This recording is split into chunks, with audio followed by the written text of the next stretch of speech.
They want that smoke, bitch, I got it for 'em. They want that smoke, bitch, I got it for 'em. They want that smoke, you know I blow it. They call me Sunny Monster for a reason. I'm really dripping, leave a nigga bleeding. I get to squeeze and leave a nigga. They want that smoke, bitch, I got it for 'em. They want that smoke, bitch, I got it for 'em. They want that smoke, you know I blow it. They call me Sunny Monster for a reason. I'm really dripping, leave a nigga bleeding. I get to squeeze and leave a nigga bleeding. Raw Molly got me all up in demon mode. Mouth moving like I done put clean in my nose. Tryna catch me up, I can leave with some hoes. He standing straight up, watch I make him lean with this pole. Would've thought he was closed, how that heat made him fold. Thought it was a game, he won't think no more. His brain's gone, nigga. It be exciting when I get to striking. Guns sound like thunder, hit you like lightning. Fight for your life, we don't do no fighting. We really hit it, nigga. We worse than savage, they calling us Vikings. Police be riding, we still be sliding. Told you we hit us, remember the time. They want that smoke, bitch, I got it for 'em. They want that smoke, bitch, I got it for 'em. They want that smoke, you know I blow it. They call me Sunny Monster for a reason. I'm really dripping, leave a nigga bleeding. I get to squeeze and leave a nigga bleeding. They want that smoke, bitch, I got it for 'em. They want that smoke, bitch, I got it for 'em. They want that smoke, you know I blow it. They call me Sunny Monster for a reason. I'm really dripping, leave a nigga bleeding. I get to squeeze and leave a nigga bleeding. Hop out and leave them holding like the Bible. AR-15, that's a high-power rifle. A in the army and assassinate rivals. Break that shit down, nigga. AK or anybody kill. Hop out, get the drilling and spilling. 7.62 gon' split 'em. FN, that's for any fuck nigga. You a plug, then I'm pulling up, nigga. You my lunch, eat these bullets for dinner. 5.0, eat 'em up, eat 'em up. SK, smoke killer for show. Drum rounds and cripple ops, Draco. I got 'em all, you don't want no. They want that smoke, bitch, I got it for 'em. They want that smoke, bitch, I got it for 'em.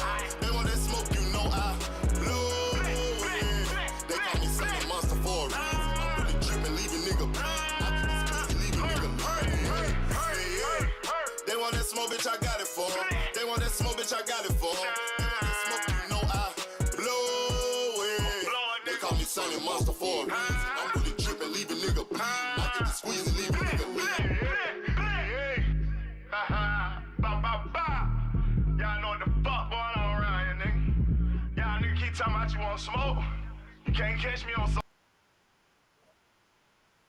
What up, what up, what up? Peace and happy Monday to everybody. Peace and blessings to the family in the building. We in here. Let's get the shout outs out the way real quickly. Shout out to my guy, All Things in the building. Peace and bless my brother. Shout out to a big AMCFSG. All Things always in the building. Shout out to my man Terrell Davis in the building.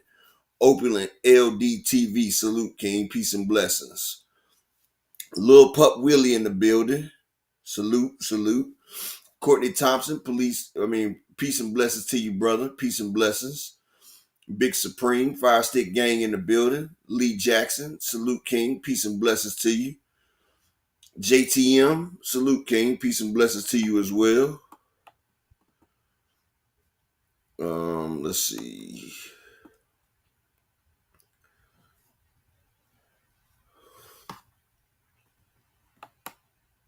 All right, hold on. Try to get this shit situated. Shalom to my brother Rod Walker in the building. Salute to you, brother. Peace and blessings. My brother, Mr. Altruistic, Shalom King. Peace and blessings to you. Andy Gill, salute King. Peace and blessings. Kevin House, salute King. Peace and blessings to you. All right. My nigga Slogan One, big AMCFSG in the building. Salute. All right. So Dr. Kia be here in a minute. Y'all know how she is. You know, she's on Colored People, Dr. Key time. All right. So we had the fights this weekend. Snack, I guess, didn't work because Diego Pachenko put on a clinic against Steve Nelson. Steve Nelson, where was the great Bomac at in that fight? Because Steve Nelson was the stronger and bigger fighter and couldn't do a damn thing with Diego Pachenko. Like, Pachenko was using angles on him. He was just outboxing him. Like, Like he made him look like an amateur in that ring, basically. And this is what the great Bomac has coming out of his camp. And see, this goes to show. People said I was hating when I said Bomac ain't really that great of a coach. He just has exceptional athletes. Like Bud Crawford was an exceptional athlete. And like when you get an exceptional athlete like that, of course it'll make you look good. Shout out to my man Light Skin Business in the building. But I'm gonna put a pin in that because the doctor has just stepped into the office. So everybody, give your hearts, your minds, your body, and your soul Oh my over to God. how you Cause how you gonna mess up my intro like that? come on, that's really deep there, Upper. That's a lot. That's a bit I mean, much. you's a deep person, baby. Oh Now, my like I God. said, give your hearts, mind, bodies, and soul over to the doctor who we call Key Alexandria. Thank you. Thank you guys. I hope everyone is having a good Monday. Am I okay today? Is my volume okay? I mean, I don't know if you're okay, but you're good on the show right now. But Yeah, I mean, like, can you hear me? yeah, I can hear you. Silly. Salute to missed you guys over the weekend. It's been ghetto. It is ghetto in this box of news, which we're gonna get to. Hey Rod, hey Opulent, all things my right hand. Of course, I want to dedicate my portion of the show. Yesterday marked 5 years since Kobe Bean Bryant and several others were tragically killed in a helicopter crash. I still have not watched. I used to watch Kobe highlights all the time, but when he passed away, I still have not been able to sit down and watch it because I can't believe it. And I will continue to tell you guys this every time. Kobe only got a chance to experience what 2 or 3 years, if that, of retirement, man. Before he was called on home to glory. So I Well, just he was want killed. people to. Okay, hold on, Upper. Let's not go there. I just want to say before he was called on home to glory. And I just want people to really like take time out, man, and just enjoy life. Cause that I still can't get over that fact. Like, bruh, man, he had just got done. He had just had the opportunity to enjoy the fruits of his labor and look at what was done. And of course, I just gotta say he was the fourth all time in scoring with over 33,000 points. He was a two-time scoring champion. He was the MVP, five-time NBA champion. I mean, I can go on and on and on about the legacy of Kobe Bean Bryant, man. Continue to rest in peace and all those beautiful souls that was tragically ended yesterday, as not yesterday, but January 26th, 2020. Hey, Dondrick. Hey, WCS. Hey, Cash Crypto. Yeah, shout out to Always good to see you guys. World Combat Sports and Don Drickham in the building as well. Hey, Mr. Altruistic. Hey, Outbooker. Light Skin Business. Where you been? I still have my APB. Hey, Andy. Hey to the beautiful Queen 2 Cents. Make sure I like subscribe to Shout my out, girl's yeah, channel. shout out to the beautiful Queen 2 Cent in the building. I still have my alert on Zenith. I hope my boy is good. Shout out to EB Sweat a lot, Mr. Animalistic. Who else be in the background? Be a couple of others. Don't learn about. Edward Votan, he be in the background a lot too. Yeah, salute to those kings. But let's get to it. Let's get to it, y'all. Can I say one thing though? But please don't do no conspiracy. Please. I'm just saying, Kobe Bryant. Shout out to my man LaMarcus Robinson in the building. He had a lawsuit against Black Mamba. It was like a $500 million lawsuit against Black Mamba because they stole his name and they were selling them pills and everything. And them people got deep pockets, and there was a big lawsuit against him. And a lot of people say that they had something to do with it. Like, I'm just saying, Black Mamba, the lawsuit got dropped soon as Kobe. They came to Kobe's wife as soon as it was over with and told her to drop the lawsuit, and she dropped that shit immediately. So what I'm saying is, he had that big lawsuit for her to drop it immediately. They must have let her know, look, it can happen to you too. I'm just saying, whenever you go against them big corporations, aka P Diddy, going up against Ciroc and them, like you going against them old families right there. It's okay when you dance and they tune, but against the powers to be, they try to put you in their place and let you know long money makes long money now. Up. When I drop the truth bombs, so I'm Oh Lord. Hey Marcus. Anyways, let's get back to this boxing. just Did let you it want to go. finish up with whatever you were talking about? Upper? Nah, I was just um yeah, I was just making a statement like I've been saying from day one. And yeah, Kobe Bryant was number 3 all time when he died, but LeBron James ended up playing more years and he eclipsed Kobe. But what I was saying is everybody say Bo Mack is such a great coach, and I say no, he was just gifted to have incredible athletes because I said Steven Nelson was bigger and stronger than Diego Pachenko, and Bo Mack couldn't coach him to a victory. No, he could not. So that showed he had a more superior athlete that got superiorly whooped on.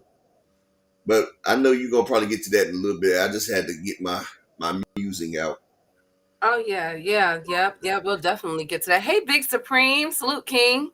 Good to see you. Yeah, we'll definitely get to that because they've done a lot of interviews after, and this is very this Yeah, is not like Bo Magnum to do, you know what I'm saying? But we'll get there. Let's get there. You know what I'm saying? snack But not it's yeah. snacking.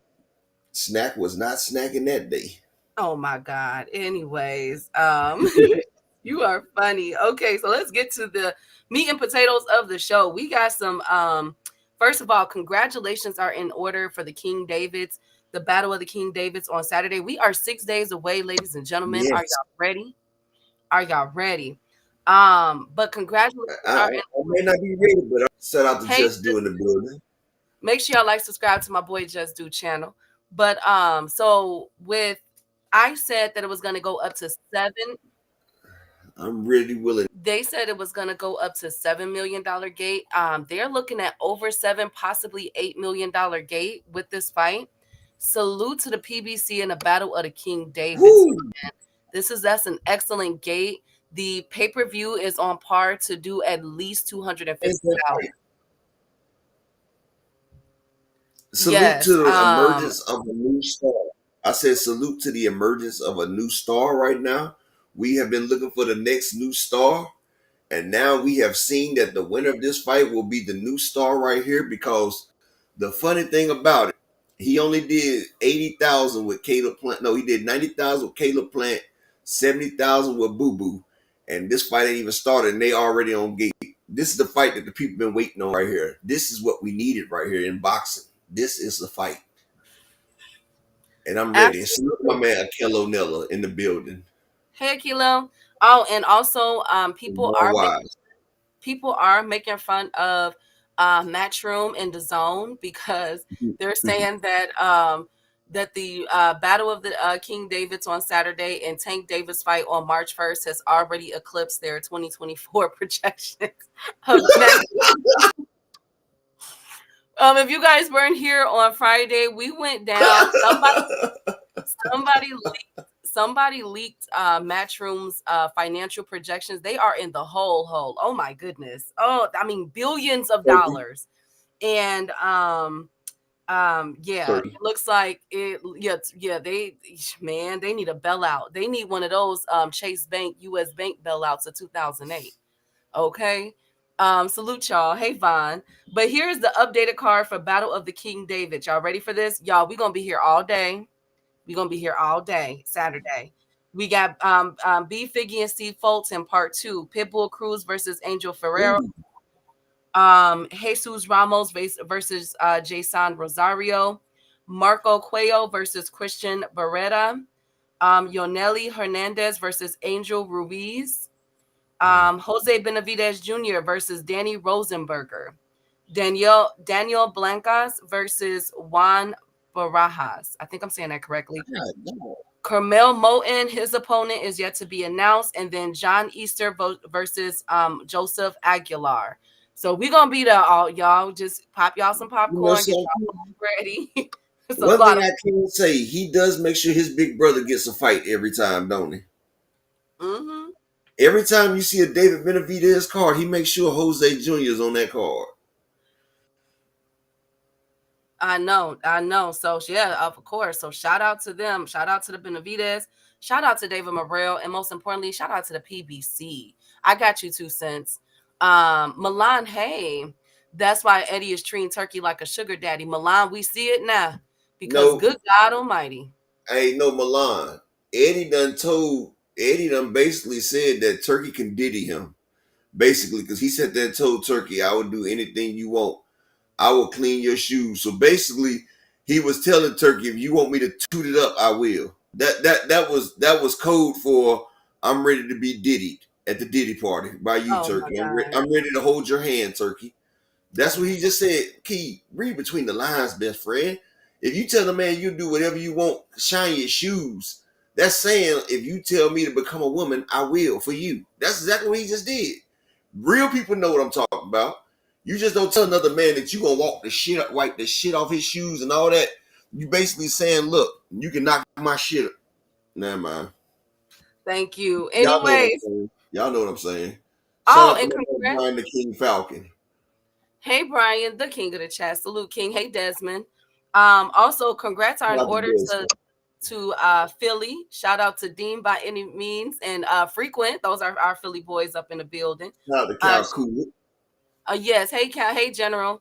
Jalen Hurts officially owns the NFL record for the most playoff touchdowns, rushing touchdowns by a quarterback, and we still got one more game to go. You Shout know why? out Because Jalen he's a Hurts. selfish. He's a selfish ass dude, dog. Oh my I'm gonna goodness. tell you like Oh this, Key. my goodness. Jalen Hurts is so fucking selfish, and all he cares about is stats. He will let somebody else get them all the way down there, and instead of giving it to the person that brought him down there, he selfishly takes it. Everybody be saying it like Hurts is selfish. All he cares about is stats. Get the ball up to the running back. Give it to the person that brings it down there. No. Everybody know when they get down low, Jalen's trying to get all the. He was like that at Alabama. Jalen tries to get all the glory. That's why Tagovailoa took his spot. That's why Tagovailoa took his spot. Like, man, he messed up my parlay a couple weeks ago. Nigga, get the ball to the running back. He brought it all the way down there, damn it. But everybody Well, knows as soon as Jalen Hurts get down there, hey, I'm gonna go ahead and get this touchdown, y'all. People looking at him again, Jalen. Again, Jalen. You can't hand the ball off, Jalen. No, I'm just go ahead and take it, y'all. I'm just gonna take it, y'all. well, congrats are in order to him for the most rushes, and the stage has been set. We have the Philadelphia Eagles versus Kansas City Chiefs. That was a good game. Shout out to my boy, our boy D1. Make sure I like subscribe to D1's channel. But y'all know D1 is a huge Bills fan, and I saw it. I saw it yesterday, y'all. The refs do be cheating for Kansas City. I cannot believe I'm saying it Boy, because at first I'm like, y'all tripping. But I saw it. That was it's a it's a whole channel. bro. It's a whole Oh, channel. This dude, I forgot the dude name. I'll find it for you, Key. But it's this guy. He does a lot of shorts, right? mm-hmm. And it's always Kansas City. It's always it's a dude. He be dressed up like a referee. I know a lot of y'all have seen the dude, but anytime it's a messed up play, like he done showed so many things, like act like he gonna get a flag on you, or like they turn their head, anything. Like he done showed about 12 plays Kansas City that never should have happened. Like he's a funny ass nigga, dude. He does a show. He's like a referee, but I'm telling you, it's crazy. They It turn their is. back when I it's can holding. officially. I'm with D1. I'm with D1 on this, y'all. They was cheating. Hey Joseph, good to see you, King. Hey Marquis. They was cheating for them. Yes, Big C said deflate game, but yeah, some ain't right upper. You I know don't why? know. Though, Keith? They want Travis Kelsey and Taylor Swift to be in the Super Bowl again. You know, bring more eyes. Well, I'm oh telling you, well.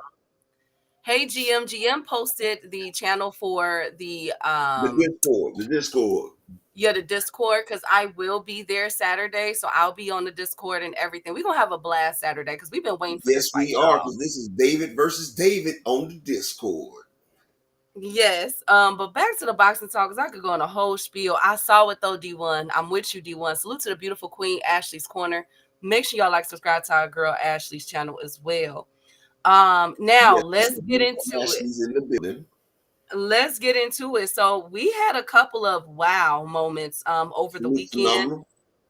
phenomenal. Last thing on sports. Vince Carter's number 15 jersey was officially retired at the Brooklyn Nets. Salute to Vince Carter. Long At the time Brooklyn coming, Nets. king. Huh? Oh, the New Jersey. I mean Those Jersey. they Yeah, used to, they switched it. Yeah. yeah. Hey, look, keep on saying. I was like, hold on, the Brooklyn Nets. I'm When the sorry, I fuck meant to we? say Hey, the look, jersey hey, was look. a Brooklyn. I was like that damn retarded kid that was on that damn movie, The Ringer. When the fuck do we have ice cream? I was about to say, when the fuck do we? No, I meant when they had They should whatchamacallit. So retire it. Did they retire it in Toronto as well? I'm not sure about Toronto. I wonder if they did it with Dallas Mavs. Didn't he play for the I Dallas, think I right? think I think they retired it with Toronto because Toronto was his first team. That's where he was showing. He was the showboat when him and Tracy McGrady was there at Toronto. Right. So shout out to Vince Carter. We're gonna have a watch party with the fights. 2 cents. So shout out to Vince Carter. I'm very proud for him. So let's get into it. We're gonna get right into the meat and potatoes of this thing because there's a lot of ghetto-ness going around in boxing. So up next, on everything, let's get into these fight recaps. So the stage has been set, y'all. So of course we knew Mercado. That was on our bet. We knew that Mercado was going to stop Pedraza. Now the conversation is what I told y'all before. Is it time for Pedraza to hang it up? Because that was a vicious stoppage by It Mercado was to big Jose time. Pedraza. Huh? It was big time before they let Keyshawn get off on his name. Like Pedraza should have been gone, Key. Like when he came out of retirement to fight Keyshawn. Like damn, Pedraza, go sit your ass down, man. It must have he done blew his money. He done spent too much money on the senoritas, and now he keep coming back taking an ass whooping. Oh my He God. keep get, Hey, phenomenal. I mean, but that's what I be talking about, Key. Like I've been saying, Pedraza was done. Jose Pedraza has been done. And did you see the hook? Like he only hit him with a short hook and he was out. I'm like, But Jose, that's enough. them short shots is the ones that hurt the most. Them little 6-inch hook, a 6-inch Yeah. hook can take you up out of there. Absolutely. Well, after the fight, for some odd reason, and maybe one of you guys can give me the background story, but Mercado just started cussing out Shakur Stevenson. So Shakur Stevenson was sitting sideline. Of course, him and Keyshawn Davis was there for the fight in support of so-called Nelson. And he started, Shakur got up, started calling him the B word. Mercado said, I want to fight you. So Mercado has officially called out Shakur Stevenson for a fight. Now, that did not, like, even though that was like interesting, what really made the news wave was Shakur Stevenson's physical. So he was there with a black eye from sparring and his hand upper. I don't know if you had downloaded that picture, but Shakur. It's the picture on the show where his hand looks swollen, Okay, little salty bastard. his hand exactly. His hand looks swollen. So people are speculating that is Shakur Stevenson hand going to be healed up in the next 3 weeks? As we all know, Shakur has that fight coming up February 22nd. It did look swollen. I'm not finna play, mess around or But when anything. you spar, that happens to your hands after a good day of sparring. Your shit be swole up like that because you are putting, so that's why I be taking. But it's the same hand that he had to have surgery on. Hey, Jay Grant. I thought This that Hey was his Malik. left hand that we seen. Okay, the prior hand was the right hand. Hey But you remember Malik. seeing Hey his Creole. left hand wrap. See, he don't even know which hand. He do know which hand to show up, or his hands is injured now. Now look, people are nervous because they're saying, okay, will this be healed in time? Maybe it's time to, chill out. Shakur with sparring so much. What do y'all think?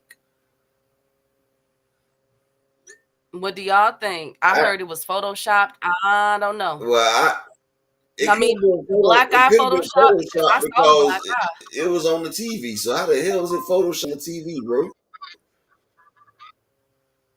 That nigga was in there. He was throwing punches he shouldn't have been throwing, but whoever he was sparring with looked like they got in his ass. Looked like they got in his ass a little bit, Key. It must be them 120. So Look, Key, it must be them 120 pounders that he trying to spar. Remember, he said he don't want nobody over 120 some pounds. So I guess they look quick and they popping his ass. absolutely. Well, they're saying, you know what I'm saying? Like a lot of people are speculating, like, okay, is he injured? What's going on? Thank you, Marquis. Thank you, Brian. Y'all saw me. Hey, Brock. Thank you, Brock. Lord Jesus. The salute to the one of the YouTube boxing goats, Thomas Hill, is in the building. Browse. Um, they y'all being messy. But another thing that happened, like I said, is ghetto. Another thing that happened was Andy Oh yeah. Cruz. What? He did defeat Omar Salito in the fight. It did go to a decision. I thought he did pretty well, especially with the fact that Salito was throwing them lefts and how Andy Cruz was blocking them. You could tell that Bozy Ennis really had a game plan for Omar Salito because he is a dangerous fighter. But See, I do like afterwards, that. now we know now, afterwards, Andy Cruz, you remember before this fight happened, Andy Cruz had called Keyshawn Davis his son. Yep. Remember Yep. that? Well, Andy Cruz got out the ring and walked around to Shakur Stevenson and Keyshawn Davis. And guess what everybody did? Dapped up. I mean, Shakur dapped up with Well, him. Keyshawn Davis Keyshawn gave him a dapped up fist. with He tried to shake Keyshawn's hand, but Keyshawn gave him a fist bump instead of shaking his hand. So, but what do you guys think? Because a lot of people are speculating. Some people are speculating that Keyshawn Davis, that was That was a bitch move. like you still letting this man's son you, Like or what's honestly, going on? I felt like that was superiority because if you just called me your son, nigga, you not about to walk up and ask me for no dap, nigga. I spit in your face. Like nigga, you been disrespecting me, calling me all types of punk. I'm your son, and then you just gonna walk up and you know you just gonna walk up on me like that, like and like basically try to sun me with putting your hand out. Like nigga, nah, keep that same energy. Shakur dapped him up though, but but Andy told Keyshawn, he said, "Boy, I worked you like that. You see, I work you like that in the ring." Keyshawn couldn't even look the nigga. Was it me or could Keyshawn not look that man in his eyes though? Like that, John kept ducking his head away. I'm like, nigga, look that nigga in his eyes, bro. I mean, it sounds good, Big Supreme, but he couldn't look that nigga in his eyes though, Big Supreme. Like you can say what you want, Big Supreme. I know Keyshawn, your boy, even though he ducking Tank and trying to fight Loma instead of Tank now, but that nigga couldn't even look exactly Price, boy. You gotta be a man looks another man in his eyes. Like Keyshawn was looking like a bashful female, like ducking his eyes and turning his head. Like, come on, baby. We gotta no, Andy Cruz didn't fan out. Big Supreme, you missing out on it, bro. You exactly 2 Cent. No confidence. Big Supreme thinking that was fanned out. Nah, bro, that wasn't no fan out, bro. That was a I'm gonna let you know something, Big Supreme. If a nigga ever talk that shit to you, bro, and walk up on you and do that, he's sunning you, bro. He playing in your face. He playing in your face because he feel like he can talk shit to you and then walk up like everything's all good, bro. That's playing in your face, dog. And I do want to add too that afterwards, Andy Cruz said it again, but this time he doubled down. He said that Lomachenko was better than Keyshawn Davis. Wow. See, playing in that face, dog, and you cutting your eyes. Keyshawn don't want that. Big Supreme, I that's think what I'm it's saying, been Big Supreme. If your op, he just shot at you and your family, and he has the audacity to walk up to you and put his motherfucking hand out. You're not about to be looking at acting demure, are you? Demure and bashful, are you? You about to look that nigga in his face and they're like, nigga, what's up? That nigga was cutting his eyes like a bashful female about to lose their virginity. absolutely. And I also want to say, um, um, I want to see this fight. I think they have the build up. I gotta at least get one. Exactly. That's how I feel. I feel like they have the build up, Jay Grant, to make this a big fight. Y'all cannot tell me that Andy Cruz and Keyshawn Davis is not a big I would fight. love to see, So I'm first off, I would love to see Andy Cruz and Keyshawn Davis, but before that, I want to see Tank versus Keyshawn. He didn't say knock Andy. I don't want to hear nothing else about nobody but Keyshawn versus Tank. Big Supreme said that's what we wanted, so that's what the fuck I want. I don't want to sit there and there go Big Supreme. Go ahead, Big Supreme. You better cut your eye and be bashful too. But like I said, no, come on, Big Supreme, say, come on now. Hey, nah, Windy what I'm City. saying Hey, is, DZ. just like that motherfucker Rollo came up here and said it's okay for Keyshawn to fight Lomachenko. Like, no, he didn't call out Lomachenko. He said Tank has been tricking the game. He said everybody's been tricking the game. I want to see it. Everybody said Keyshawn deserves a big fight. I want to see him versus Tank. I want to see him and Tank get it in. And even if he does lose Tank, that would still be a bigger fight than any of them niggas ever had. So I could take Keyshawn losing the Tank, then fighting Andy Cruz. Like, shit, it still would be a big fight for both of them. You feel what I'm saying? Like, well, 2 Cent, they were saying it was next after the Baranchek fight. So I'm just saying, I want right there. And even if, like I said, even if Keyshawn does lose, to Tank Davis, him and Andy would still be a great fight. They got the clout, and Keyshawn fighting Tank Davis will be even bigger because the businessman will be even more bigger from fighting Tank. Like we see every time Tank fights somebody, they become a bigger star. So that will push Andy and Keyshawn's fight up, especially if Andy Cruz stop fighting these damn middle of the tier fighters. Because honestly, Andy Cruz, yeah, you getting wins, but you're still fighting middle of the tier fighters. Like you're fighting strong C class fighters. You're fighting strong C class fighters. At first, calculus they did when it was the Robisi and Espinoza fight. They had Keyshawn up there and they were sitting there talking about the Tank Davis fight. But now Lomachenko start talking about coming back. So now they talk about Lomachenko again. But yeah, Andy Cruz got to at least show me Andy Cruz got to beat somebody like at least a pit bull or somebody. Like damn. I like the fact of the opponents that he's fighting. That Omar Salito Yeah, wasn't I no mean bad Omar touch, nah. Salito. I'm gonna give Keyshawn his props for fighting Lemos, even though Lemos rehydrated crazily. And I'm gonna give Andy Cruz his props for fighting Omar Salito. Those were good both looks for them. That's what I was saying though, Key. Like he's fighting fighters, but the fighters that he's fighting would never be in a championship competition. They're like fighters. John's Garage, long. Actually, John's Garage, you're wrong because Tank and them have been. Keyshawn even said it, that Tank and them people have already reached out to him. So don't do that, John's Garage.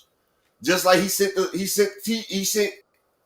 Shakur a contract, and Shakur and them like, yeah, they sent us an offer, but what?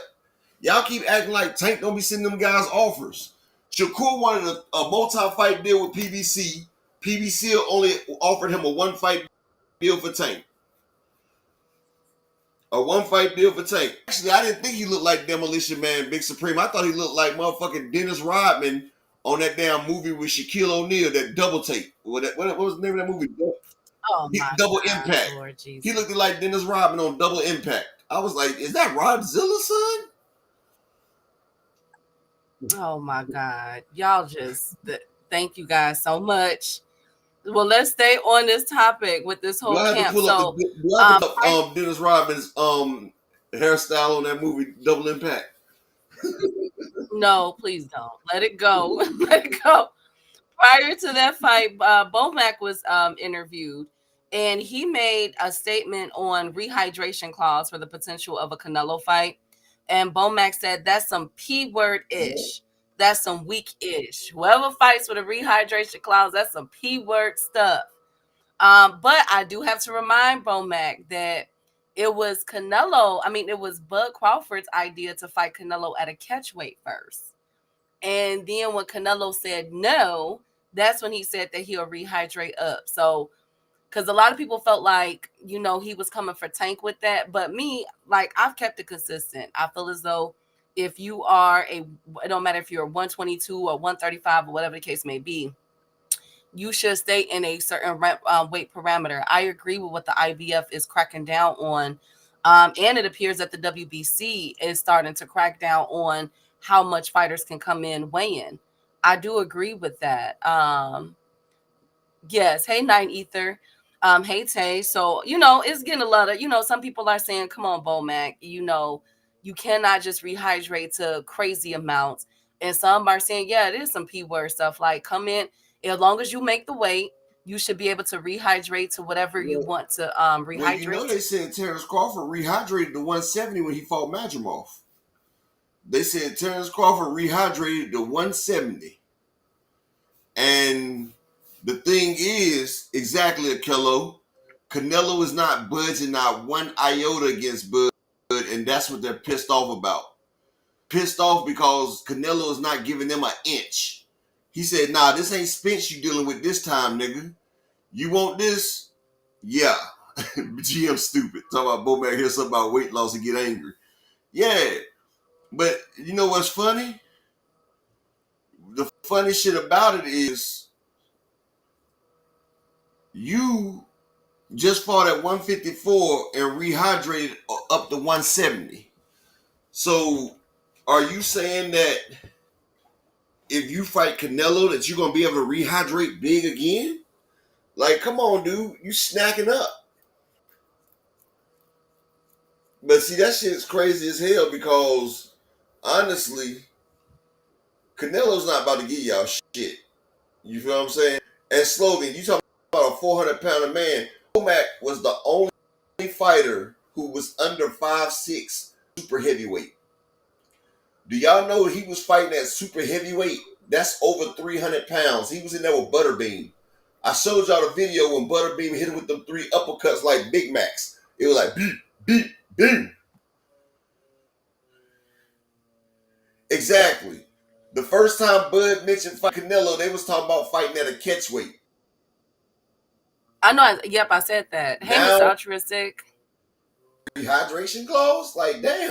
How big is Bud trying to get on that snack? No, he's saying that it's a P word. It's basically a punk move. That it's a punk move, that we not doing rehydration clauses. That rehydration clauses are punk moves. Hey, Slogan, Supreme Cam, Salute Kings. If Canelo, they're going to do a rehydration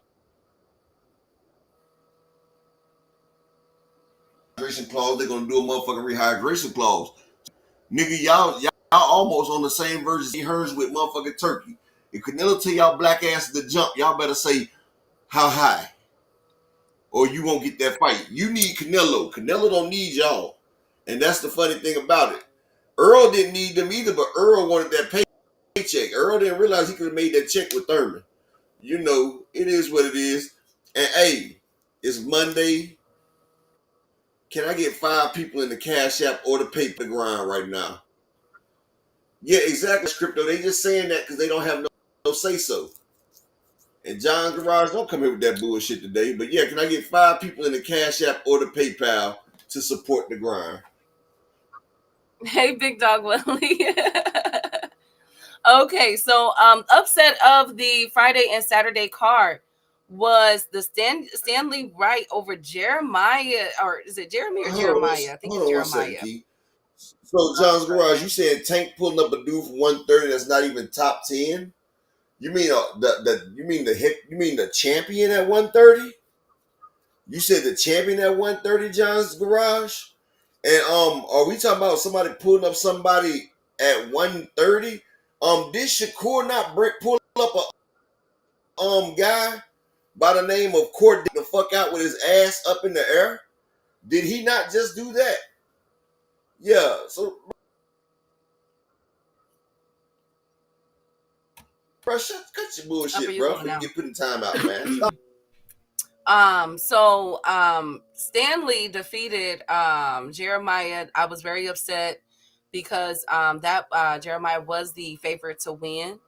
but Stanley put him down in one round. I think it was like what, round 4 or something like that, and also was just outboxing him. And I'm very pissed off because this was a late replacement. He was the favorite to win, and he could not get it off, and he messed up my ticket. So I'm banking on him. I am upset with him. I am upset with him. Damn you. Damn you. Oh God. God dang it, man. Anyways, on to the next. Hey J.A. Dixon, good to see you. On to the next one. Do we care about George Kambosos? His fight card is on March 22nd in Sydney, Australia, where he'll be going up against Daoud Jordan, who is 43-4 with 31 KOs. This is going to be on a Sky Nicholson card, but to be honest with you, the card that I'm looking to see on this fight is Tierra Brown versus Sky Nicholson. That's a banger. And I'm very happy that Eddie Hearn decided finally to make that fight. Oh Lord, Big Dog Willie, here you go. Also, Earl Spence responded to his critics over the weekend, where he did an Instagram story where people were saying that it's time for Spence to retire. People were saying that Spence is done. May I say one thing, please? Yes, okay, John's Garage. You said why not dig in the top 10 from his own weight class? Okay, check this out, John's Garage. Maybe you've not been paying attention, but ever since Floyd, and this is all facts, John. Ever since Floyd has not been on Tank's been controlling his own career. He fought Frank Martin. He tried to fight Devin Haney. Devin Haney and them said no. They moved up. Jay Grant, stop with the bullshit, bro. Now, I gave you a big thing so motherfuckers couldn't time you out, but now you sitting there talking crazy shit that ain't even true, bro. So everybody's entitled to their opinions. Stop your shit, bro. Stop your shit, Jay Grant. Everybody's entitled to their opinions up there. I mean, I know, but don't act like motherfuckers is a conspiracy theory. Not Jay Grant, John Garage. Devin ducked him. Lomachenko was scheduled to fight him. Lomachenko ducked and retired. Shakur was saying the whole time, if you don't want to fight him, I'll fight him. So Lomachenko said, well, have at it, Shakur.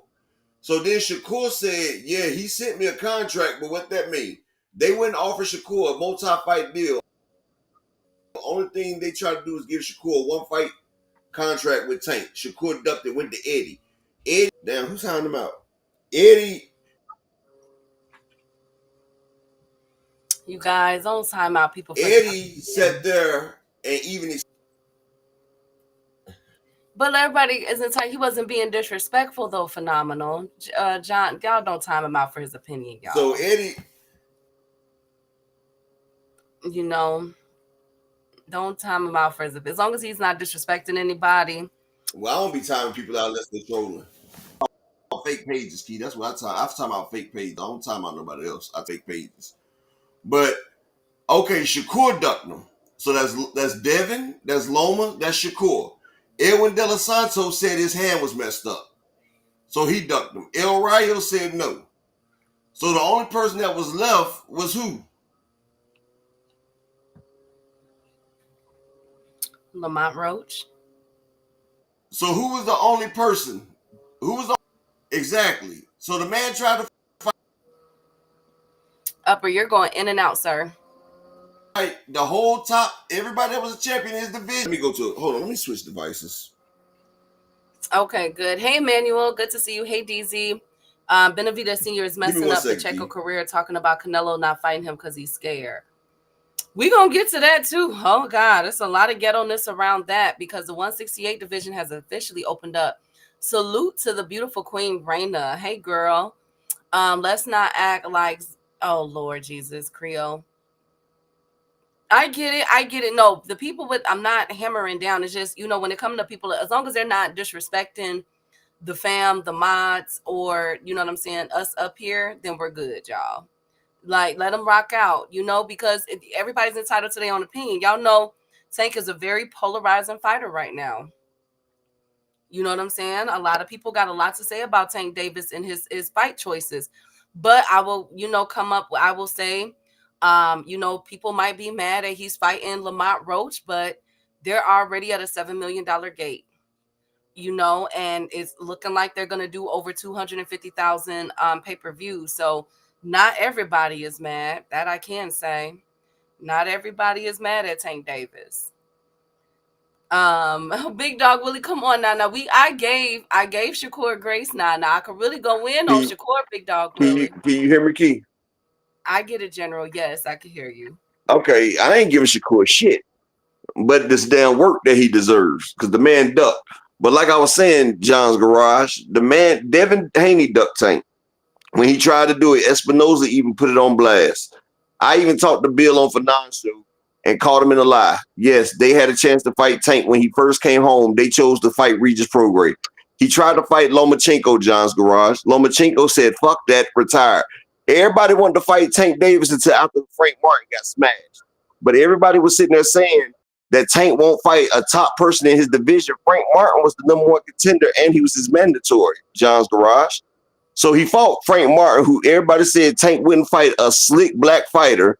Everybody was saying that Frank Martin was going to do this and that to Tank Davis. Tank Davis got him in that ring, obliterated him. And when he obliterated him, people looked at that shit and was like, you know what? Fuck that shit right there. Oh, I'm John Garage. I'm giving you the rundown. So he sat there and tried to fight Lomachenko. Lomachenko pulled out. Shakur was sitting there hollering, talking about, if you don't fight Lomachenko, I'll fight you, Tank. They sat there and tried to fight Shakur. Eddie Hearns even told on Shakur and said Shakur said he didn't want to Tank Davis fight, and I advised Shakur that it would be best not to fight Tank Davis. That's what Eddie Hearns said. He put Shakur on blast. We played the video here. Am I right, Keith? Did we not play the video? Yes. Did Eddie Hearns not say that Shakur basically ducked Tank? And so many words, yeah. Eddie Hearns even put him out there. So then next, after Shakur, he tried to go fight Edwin De Los Santos. Edwin said his hand was broke. So then Tank tried to fight. Arm was messed up. Well, his arm was messed up. Arm, hand, it's part of your throwing mechanism. So then Ralo Valenzuela, El Rayo, he ducked. So the only person left for Tank to fight was a Lamont Roach, who was a 140-pound fighter who shrunk down to 130. Lamont Roach has fights at 140, 135, and 130. And he's a bigger fighter than Tank. So you talking about Tank dragging people up. Tank is a natural 127-pound fighter, if y'all forgot. When Tank went into the daggone training camp to fight Frank Martin, he was under 128 pounds. When Tank Davis and Frank Martin fought, Tank came in weighing at 133. He was 133 at the weigh-in. Y'all act like Tank is a big guy. No, he just carries a big stick. And I ain't talking about, I'm talking about the power stick, man. I ain't talking about the other shit in case the motherfuckers on that damn thing. But this is what I'm saying, John Garage. You can't make somebody fight. And Big Dog Willie, you capping for Shakap. Eddie Hearns even said Shakur faking. This nigga was trying to fight Joe Cordina. Nigga that got knocked out at 130. At least if you're going to bring somebody up from 130, don't bring them up after they just got knocked the fuck out. Come on, man. And I just want to add, too, that even though people might not like this fight, it's still a big fight to others because a $7 to $8 million gate is nothing to sneeze at. Hey, Samai, I get it. People want him to fight. I heard somebody say, what about Muratalla? Muratalla has a scheduled fight, and Muratalla is officially the IBF Mando. Well, he's fighting for an IBF mandatory eliminator. Hey, Zulu, good to see you, King. Oh, so, and one more thing. Everything they kept saying, Keyshawn Davis, Tank need to fight Keyshawn, right? So, you know, Keyshawn even came on at the Zepeda. I mean, not the Zepeda, Robisi versus Espinoza fight. And he said that Tank Davis sent us, they reached out to us to make a fight. So Keyshawn was supposed to be unifying with Tank after the Baranchek fight. They already settled on that. Now, Top Rank is saying, put a pin in Keyshawn versus Tank. And they said that Keyshawn versus Lomachenko would be a better fight than Tank for Keyshawn. So now, hold on. Check this out, John. So we had Tank trying to fight Keyshawn to unify their belts after he beat Baranchek. But now you got Bob, Arum, and Keyshawn both saying they rather fight Lomachenko first. So we was just sitting there talking about knock knock. Tank been tricking the game. So now when Tank sitting there saying he wants to fight you, now you're talking about fighting Lomachenko? Fighting Lomachenko now? So every time Tank's trying to find somebody to fight, they keep making excuses.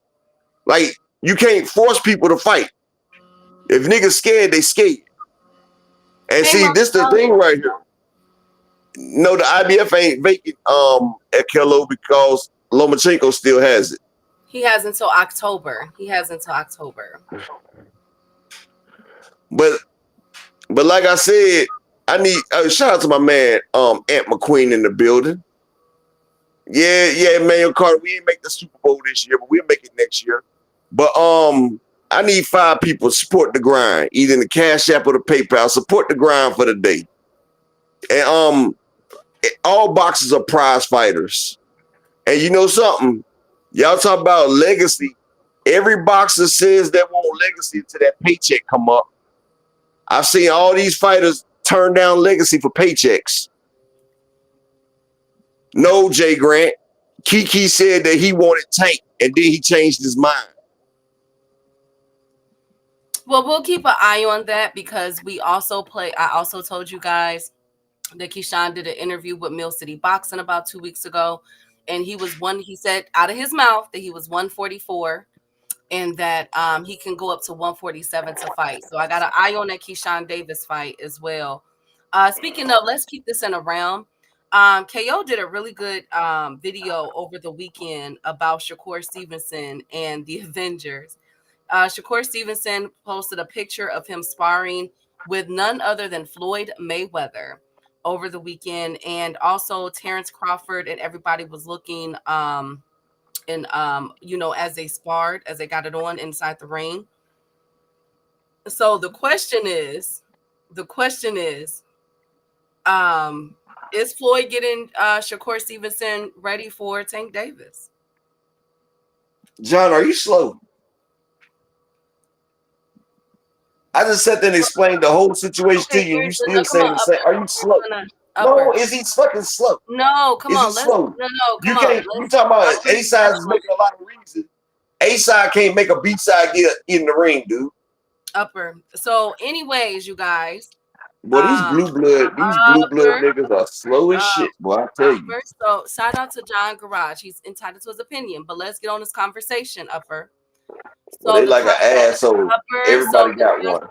Everybody, y'all, listen. Does it say, is Shakur Stevenson getting ready for Floyd Mayweather? That was a good question that KO had posed that I had seen over the weekend. Shout out to KO. Make sure y'all subscribe to his channel if you're not already. So there must have been Floyd who whooped on his ass. Okay. Them bruises. No, you remember we shout out to the beautiful Miss Marshawn in the building. So that must have been Floyd that got him all bumped and bruised up like that. We seen him with a black eye and everything. So Floyd must have did that shit to him. Well, I think can I put a conspiracy out there to y'all? Go ahead. I do them all the time. Okay, so how do I say this? Y'all? Just say it. He was sparring Floyd, Jay Grant. I wonder if this is just me thinking out loud, okay? I wonder if Floyd is talking, having conversations with these fighters about Tank Davis. Because, Floyd and Tank are not cool right now. So I wonder if Floyd and Tank are really... if Floyd and Shakur and Keyshawn, because who knows Tank Davis fighting style more than Floyd Mayweather? He's setting them boys up for failure. But I wonder if he's, because okay, here's the change. Okay, I have a question. with now that the WBA has gotten rid of the super or whatever the case may be, do they need the WBA to be undisputed? That's my question. Do they now? Do Yeah, they? Okay, yeah. they WBA need. is the second oldest. I mean, it's the oldest belt. Okay, so they need this new consolidated WBA to be undisputed. So, okay, I'm gonna put a theory out there. Okay, isn't it mighty funny that when Shakur got up to 135 2 years ago, he said that he was chasing undisputed. Y'all remember that? And And Bob told him it wasn't good, and then Bob proceeded to get Lomachenko to go for undisputed. But yeah, okay, so then remember when Keyshawn Davis said that he wanted to be champion and he was trying to clear out the division and yeah. wanted all the guys, Loma Tank and everybody. Isn't it mighty funny that now that you need the WBA to be undisputed? Isn't it mighty funny that everybody wants to talk about moving up to fight other fighters, or they don't want to go the Tank route and petition? The only person that has petitioned to fight Tank Davis is Andy Cruz. Remember, we talked about that. Andy Cruz is the only fighter that petitioned for the WBA to mark him as number one. Okay. And so I find it mighty interesting that all the other fighters' tune has changed, especially with the WBA, that you needed to become undisputed. Well, when Jermaine Taylor and Bernard Hopkins, they just had the WBA. They didn't have no WBA Super. Like all the divisions didn't even have the WBA Super, but they did it so people could sit there and like the WBA Super wasn't really needed for the undisputed. You just had to have the WBA belt. But some divisions they had a WBA Super. Like Bernard Hopkins didn't have the WBA Super or Jermaine Taylor. Like sometimes you don't have the WBA Super, but they also had it where the WBA had the Super, so the champion didn't have no mandatories as well. So it was still which one was the highest WBA belt at the time. And now it's just one WBA belt. So it's the highest one at the time. But motherfuckers ain't trying to go that Tank route ever since they I didn't say Tank Big Dog Willie. I didn't say that Tank didn't duck Gary Russell. I mean, I remember that Gary Russell wanted to fight Tank back in the day, and Tank didn't make that fight. I didn't say he didn't. You see, y'all keep thinking I'm a Tank fan. No, I'm a fan of boxing. And Tank is not even one of my favorite fighters, but I like what he do. Now, you've been talking shit about my favorite fighter the whole time, Big Dog Will. I just ain't said that. Because Spence ain't been doing what he had to do, but no. I do remember that Gary Russell was pressing down on Tank and they didn't make that fight. And that's why I say, sometimes I feel like Tank and Gary need to mix it up, but Gary still needs to show me that he done bounced back from that shoulder injury, because I don't want to see Tank fighting a one-sided Gary. Because Mr. Gary Russell, and like I've told everybody on this channel, Gary Russell will be a tougher fight than Antoine Russell. Like, Gary Russell will be tougher than his brothers. Mr. Gary Russell was an astute boxer. He was fast, he had skills, and he was very cerebral. But now with that injury, I don't know how Mr. Gary Russell will look. But him and Tank back in the day would have been a good fight. Just shout out to my man Justin Hawkins. Just like Tank and Tevin Farmer would have been a good fight. But yeah. Yeah, Wendy said he was wanting to move up to fight Tank.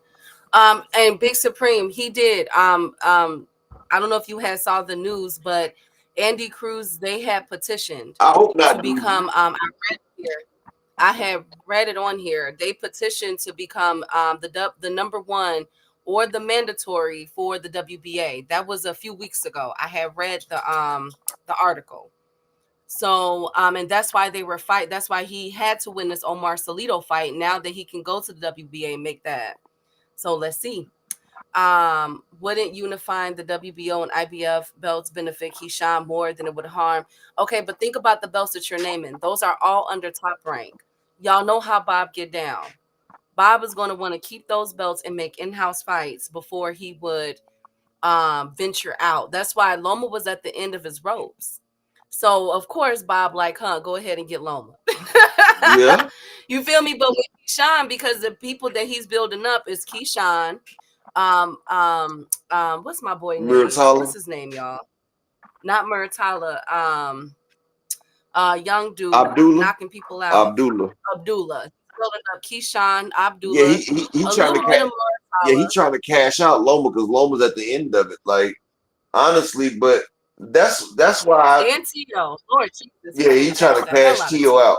But that's why I say, even if Richie L. Salute, Crucial Content Salute, even if Keyshawn does lose against Tank, that's still good. That's still a good name. Look at Canelo Alvarez. His biggest fight in his career is still the loss that he got with Floyd Mayweather. That made him a star.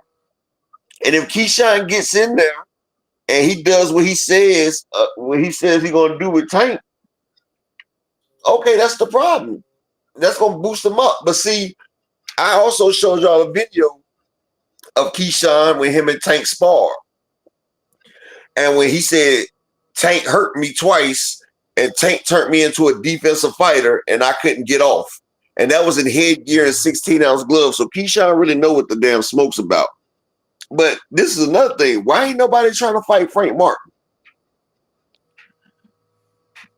I'm waiting for his opponent to be released. Frank Martin's supposed to be at 140. Yeah, Frank Martin. And you know something? I don't know if Andy Cruz is overrated or not, but I've seen Andy Cruz, and honestly, and I'm going to be 100% honest, like I said, he doesn't give me the superstar status. Like I said, he's been fighting middle of the tier dudes who are tough, but they're not great. And like, he's not putting on the performance that I would expect. Like Omar Sausalito, he's a good opponent, but he's not a great opponent. You feel what I'm saying? Like, now if Andy would have went out there, pieced that nigga up and put his ass down, and I'm like, okay, Andy ready for the big league. You feel what I'm saying? But honestly, what big dog Willie? They wasn't saying Frank Martin was overrated when they kept saying Frank was going to do this and that to Tank. Now he overrated. They say Shakur overrated, big dog. But like I said, I mean, even I have to see. I think that we need to see that fight. I have to see Andy fight somebody. Like honestly, and I'm just being honest. I would like to see Andy Cruz versus Lemos. Just show me what you look like versus Lemos or something. You feel what I'm saying? But if I want to be like this, I think that Keyshawn knows that there's a chance that Andy might outbox him, and Keyshawn's not trying to fuck up his bag. You feel what I'm saying? Like I feel like he's not trying to fuck up his bag, but I feel like if Keyshawn did fight Tank and when he lose the Tank, I feel like he'll definitely take that Andy Cruz fight next. Yeah, you can make Andy fight hard too. Everybody else done fought hard too. I just want to see Andy with somebody that's done fought for a belt at least. Somebody that's been on the level. You know, like Andy Cruz versus a Frank Martin. Hell, I would like to see Andy Cruz versus Pitbull Cruz. Show me what you can do with Pitbull Cruz, Andy. You feel what I'm saying? I want to see Andy versus somebody like a Pitbull or somebody that can press the gas on him, somebody that knows what's winning about. Like I said, well, Keyshawn, when he had a chance to fight Frank Martin, big dog Willie. Okay, y'all keep acting like Keyshawn is some kind of fucking monster, man. Go back 2 fights. Like y'all forget 2 fights when he was down in Texas. He was fighting a not so big monster, and that not so big monster was in Keyshawn ass. And I ain't saying no pause. He was in Keyshawn ass. This man has 2. This nigga have a good fight. Now everybody riding his goddamn job. You feel what I'm saying? Like, goddamn. Like, he just struggled in Texas. That shit crazy as hell. Y'all act like y'all act like that nigga that he didn't just sit there and start with. Y'all act like he didn't just almost get his ass whooped in Texas, but they had to give it a no contest. Like shit. And that nigga right there is not on the level. He's decent, but he was in there goddamn giving Keyshawn the best work of his life. Like I said, all these niggas need to fight each other for real, for real. I'm tired of speculating on who can do what with who. You feel what I'm saying? About who can do what with who. Let the motherfuckers mix it up. All this damn talking, let them do it. Stop. We need to start holding these fighters accountable. When these fighters say they can do this and that, we need to force them to do that shit. We need to force them to get in the ring. Like when Keyshawn was like, knock, knock, nigga talking about tricking the game. Okay, you done call it out. Get in that damn ring. Salute to Lee Jackson. And everybody, y'all are cutting up today. Let's look. Hey, B Dog. Apparently, well, I like that touch. I must stand by that. I said that was a really good fight for Keyshawn Davis. But look, okay, so on to Shakur. Since we're on this talk, Eddie Hearn did an interview. So many interviews. God dang. So he said the plan for Shakur Stevenson is to fight Kid Austin and then William Zepeda and then Tank Davis. That's 2025, and that fight is going to be one of the biggest fights in the world. And where it is the zone, whether it's the zone or Amazon, is wherever the best opportunity for the fight lies. That's how it should work. I would like to see Kid Austin Andy Cruz. That would have been a good. Hey, Savion Connor. Savion Connor. Salute, welcome. Or matter of fact, Andy Cruz versus Muratalla. Show me that you can beat somebody or Andy Cruz versus Del Santos. Because I swear, him petitioning for a Tank Davis fight, fuck no. Hey, Big Dog. Hey, PBH Big Dog. So, with this Shakur, with Eddie Hearn saying that about Shakur Stevenson, Upper, a lot of people are saying, okay, 3 fights. So he fights in February. And then we already know that William Zepeda and Tevin Farmer is happening. So then after that fight, I guess he's going to get Zepeda. And then 2020, and then at the end of the year, I guess get Tank Davis. How does that look for Shakur if he can get all those 3 people? Kid Austin, William Zepeda, Tank Davis in 2025. You say who gonna fight him? Shakur Stevenson. John's Garage. Shut up, dude. I hold Tank accountable too, nigga, but I can't force the fake ass people on the side to fight him, dude. Shut up, dude. Okay, how do we think that fight goes, you Which fight you guys? talking about? Oh my gosh, Shakur Stevenson versus Kid Austin in February, William Zepeda, I guess, in the summer, and Tank Davis in the fall or winter. Okay, I like the way that's set up. If Tank Davis is going to be fighting Keyshawn Davis, because if that's the case, if Tank fights Keyshawn and then him and Shakur at the end of the year, that's a potential for undisputed right there. And like I said, Shakur versus Tank, that's the fight I most want to see at motherfucking 135 is Shakur versus Tank. But see, I don't know if Shakur can get past Zepeda.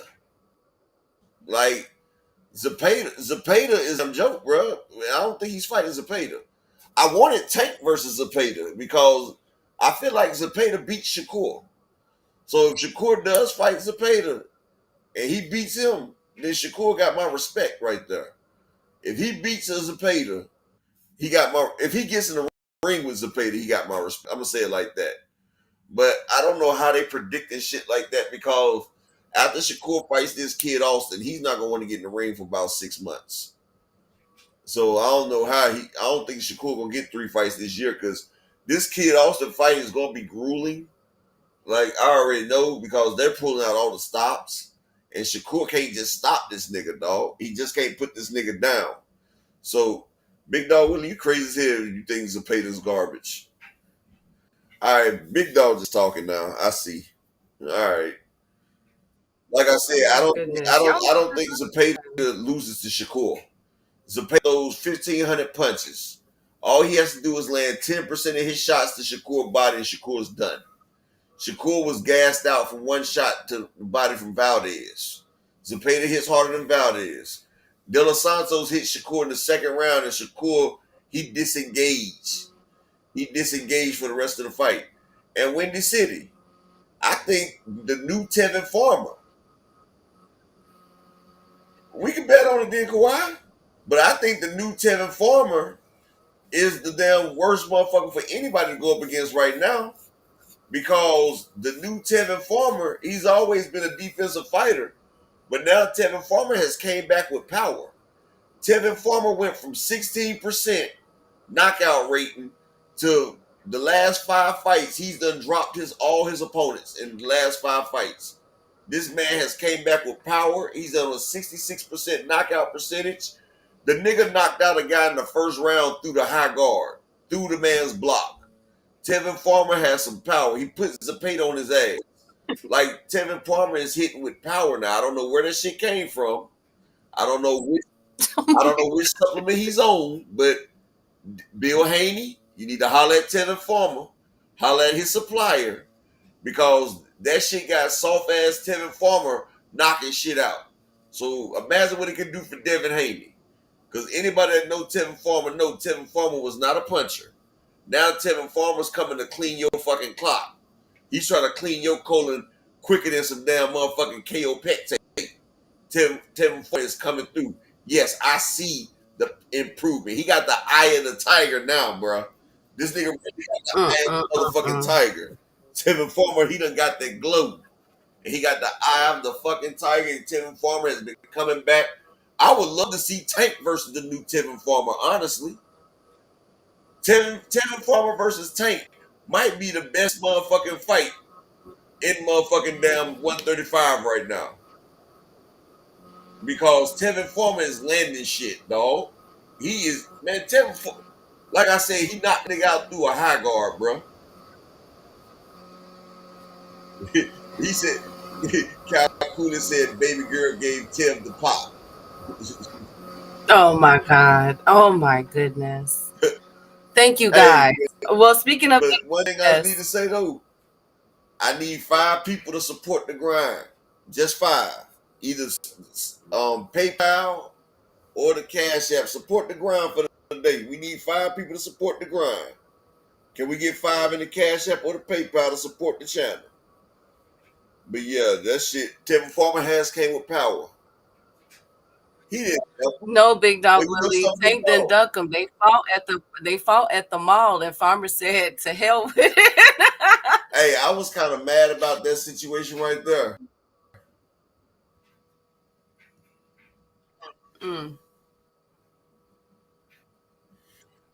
That would be great fight, but I got tanked by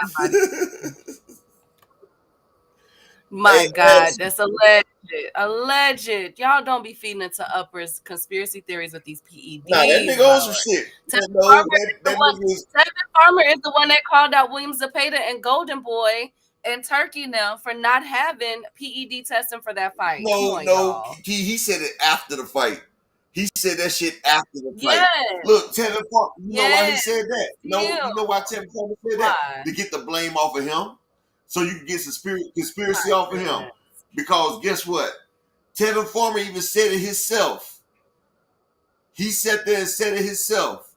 Tevin sat there and said they gonna say I'm on some shit.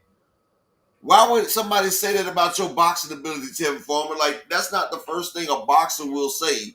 Is somebody gonna think he's on some shit? Like, Tevin Farmer knew he was gonna think he was on some shit because this man went from virtually no knockouts to knocking everything down. Like, this nigga done came with some superpower, bro. Like, we're not stupid. Like, come on, Tevin. You've been getting away with it. And what it was, Tevin thought he was the only person with an advantage until he got in there and damn Zapata threw 1,000 punches on his ass. And he like, whoa. You know something about something, Big Dog Willie? I cannot confirm nor deny it because I wasn't there with the testing. But I do know one thing. Tevin Farmer done got power. And if he throws a lot of punches, maybe he got good conditioning. Or if you went out, he's not, Zapata is Mexican. Go ahead, you're good now. Zapata is. I said Zapata is a Mexican, and y'all Buterol. They're allowed to have a certain amount of clenbuterol in their system, and they made it legal for them. They made it legal for them to take clenbuterol. But what is legal is getting 5 people to support this grind. Who gonna be the 5 to support the grind for the day? Either the Cash App or the PayPal. Hit that motherfucker like we hitting that not STD, like we own that motherfucking snap. Somebody hit me with a snap. Speaking of, yeah, you were going in and out. I don't know what was going on with you, but speaking of going in and out, Eddie Hearn has called for Inoue to be removed for the pound for pound list. Ooh. Hey, Courtney. He said, and I quote, "Why should Inoue get to duck his mandatory 3 times? His resume is pretty-ish. Inoue is very disappointing as a champion. It's time for Inoue to be taken out of the pound for pound list." Well, hold up. He beat Nonito twice. He beat Stephen Fulton. I mean, Eddie must be mad because he ain't fighting his fighter. That's what that is. He ain't fighting Eddie Hearn's fighter or something. Because that's some hating ass shit, Eddie. I don't even like Inoue, and Inoue, he deserves to be there, dog. Like, come on, bro. Question: Does Zepeda stay in America or Mexico? So the fight with Tevin Farmer is supposed to be in Mexico. Shout out to our Machicanos. And I'm not sure what the following fight is going to be, Justin, but the next fight is going to be in Mexico against him and Tevin Farmer, if I'm not mistaken. Inoue can do whatever he wants. Exactly. Well, okay, so is there some merit that he ducked MJ 3 times? Now, MJ has been his mandatory for a while now. I got Inoue in that fight. I think there's really no more competition for Inoue at 122. Didn't Inoue knock out the dude? Didn't Inoue stop the dude that beat MJ? Which one? Didn't Inoue stop the guy that Tapalas? Tapalas the guy that beat MJ, right?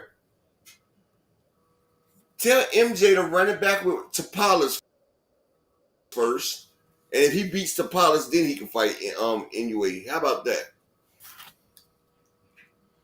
Well, Shane, you gotta realize Inoue cleared out his division twice. Then he came up and fought the unified champion Stephen Fulton, who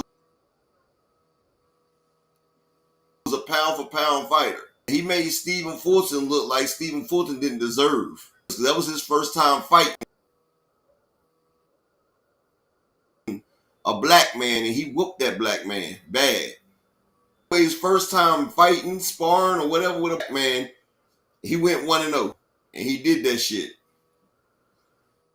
Well, Hawk, it's only for Mexican-based fighters like Canelo, the ones that don't speak English. But yeah, Inoue sat there and fought a black man and did us dirty. I think we all felt for Stephen Fulton in that fight. Then he took out Tapalas. He cleared the division in 2 fights, and he beat Nonito Donaire. I'll bet Nonito was older. He beat a Hall of Famer. You can say what you want. Inoue doing what he's supposed to do with the lower weight class, and just because he's not fighting your fighter, Eddie, shut the fuck up. You should have made Anthony Joshua fight damn motherfucking Deontay Wilder, Eddie. Well, he did come out, so we're not done with Eddie. So Eddie done blocked a whole bunch of great fights, and now because a motherfucker ain't fighting Eddie fighter, he want to cry. Nigga, stop being a bitch. Oh my God. Well, Eddie did come out and say that he's still trying to make the Deontay Wilder versus AJ fight. And he also said that our boy my boy Jaleel Hackett, will be doing a rematch with Jose Vasquez. Now, we all said last year that Jaleel Hackett won that fight. He did. That was a tight, controversial split decision. A lot of people, including myself, feel as though Jaleel Hackett won that fight. So he will be running it back. Be expecting that fight announcement probably for a March or April undercard for Jaleel Hackett. So shout out to Jaleel Hackett for wanting to get it back in blood. Also, Shakur Stevenson said, Lord Jesus. So Shakur Stevenson said to a reporter on Saturday that he does not agree with the rankings for lightweight. He said that Tank Davis being listed at number 1 is not good. That Lomachenko should be number. Why are they pushing for Loma all of a sudden? What is going on? That white man, that's that white man shit right there. Because Shakur, if Oh you my don't want God. Tank, if you don't want Tank to be number one, just go fight him then, Shakur. Go fight him. You want Lomachenko to be number one, who lost to Devin, who lost to Tio, who should have lost to Jermaine Ortiz. You want him to be number one? Like Shakur need to stop sucking on the Masters wee-wee, because that's what he's doing. He's sucking on the Masters dick, and he need to stop that shit. He was the same one calling Loma chicken and shit when Loma didn't want to fight him, and now he want to sit there and do that shit. And Big Dog Willie, stop that bullshit. And see, Keyshawn is about to fight Loma. So they trying to make Loma number one so Keyshawn can knock off Loma. If y'all want Tank to be number two, then go beat him. And shout out to my man Animalistic Savant, the only one that represented the channel today. My boy Animalistic Savant in the Cash App with the $5 holler. And shout out to my man Animalistic, man. I appreciate you. You the only one that supported the grind for the day. Ain't nobody else support the grind for the day. I appreciate Animalistic. But like, that's it crazy. Lomachenko is nowhere near the Well, best. here's how I feel about it. First of all, Shakur, you ran up on Loma. You and Loma had words during the Bud Crawford fight. I don't agree that Loma should be number one. He's out until October. I read you guys the report. IBF gave him a medical clearance until October. That's why we're getting Maritala and Old Boy to fight for the IBF Eliminator. So I don't agree with that at all, that he should be number one at lightweight. For what? He's injured. And then if somebody was to come out, y'all already know this. And I got Shakur beating Loma, but y'all already know this. If Shakur, Keyshawn, Tank Davis get a hold of Lomachenko, it's over with. You know what I'm saying? Like, y'all know that. And Shakur has been saying that Loma has been ducking him forever. So I don't like Shakur's assessment on this lightweight rankings. He know that Tank Davis is But number see, one. He got to stop. I don't even know why Shakur acted like he wasn't a fan of Tank Davis. I could pull up the picture where he was goofy. He was laughing and goofy like a little schoolgirl and pointing at Tank because Tank took a picture with his ass. Just like when he beat Frank Martin ass, Shakur was right there trying to glaze Tank's nuts. Just like Shakur used to glaze Devin nuts. And then he wanted to try to fight Devin. Like Shakur one of them damn backstabbing ass snake ass niggas, dog. And then I think Keyshawn could probably beat the nigga, but that's why he want to be friends with Keyshawn. Like, yeah, bro, we ain't gonna never fight. Like this nigga right here, the soft ass type of dude that want to piece up with everybody. Abdullah Mason told that nigga we can still fight. I ain't got no brothers unless they my six. But that's what I'm saying. Like Shakur's a different type of fighter. That nigga don't want smoke. Them Well, niggas like I'm that. glad you brought up Mike Tyson say, if you my friend. Mike Tyson said, if you my friend, Shakur is soft ass nigga. Ain't Shakur at 135? Yeah, he's at 135. I didn't say he should be number one. Why he didn't say he should be number one? That nigga know I said it shows You're going out again. Shows you Shakur's manhood, right? Hold on one second. Okay. Yeah, I agree. And I think what you were trying to say is, why wouldn't he put himself at number one? I definitely agree with that. For him to, basically give it to Lomachenko and say that Lomachenko is the number one lightweight in the division. That's very interesting. Call him in Shakur. Oh my goodness. This is what I'm saying. This is what I'm saying right here. How you gonna call another man better than you and you say you the best, but you put Lomachenko number one? Why not put yourself number one, Shakur? And I'm gonna tell you why. Because if he sit there and say he's number one, that means he got to stand on that. He got to see Tank because he called himself number one. So he using Lomachenko as a buffer. So he don't say, "Well, I didn't say I was the top 130." I thought Shakur said he was the best. Okay. I remember Shakur talking about he better than all these people right here. But why is Shakur sitting there? Willie, shut up, dog. You starting to get aggravating as fuck, dog. For real. You starting to get fucking aggravating, Willie. Really, really, dude. All your goddamn dick sucking and Shakapri is starting to get aggravating as fuck. Like, I can deal with feminine ass niggas for a certain period of time, but sometimes me being a real nigga, the femininity is starting to aggravate the fuck out of me, dog. Like, god damn. Like, how the hell you gonna sit there and say you the best fighter and you gonna put the white man above you that you just said was ducking you? You just said the man was ducking you. Now you putting him number one?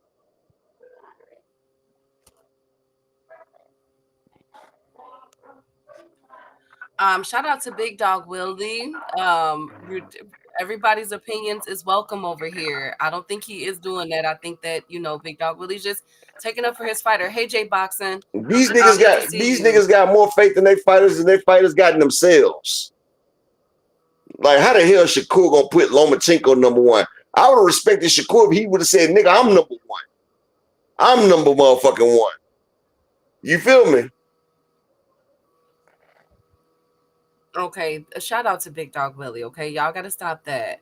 So, anyways, I do agree. I get where everybody is coming from, but again, we won't know until everybody gets in the ring and settle this of who is the number one in the division. As far as we know, Tank Davis has reached out to both Loma Shakur and Keyshawn Davis. Let's see what 2025 brings. Hey, Judah Vision, where you been, King? Speaking of, okay, so after all those interviews were done, Pacheco and Nelson got in the ring, y'all, because I haven't even got to that fight yet. And Nelson underwhelmed for me. I'm not gonna lie about that. He underwhelmed. Where, in my opinion, okay, Nelson kept his hands in his pockets for at least for the first 5 rounds. He really wasn't doing too much. And then when he did try to open up, it was already too late. It was already, I think for this fight, I had it Pacheco all the, you know what I'm saying? At least, I think he lost maybe 2 or 3 rounds on my card. Man, he lost 2 on mine. But Pacheco, that was this. Yeah, but Pacheco did good, and I felt like Steven Nelson, So-Called Nelson, pretty much. I think he just started late. I don't know if he couldn't get his rhythm. The snack wasn't I don't kicking. know what that was. His snack wasn't kicking in.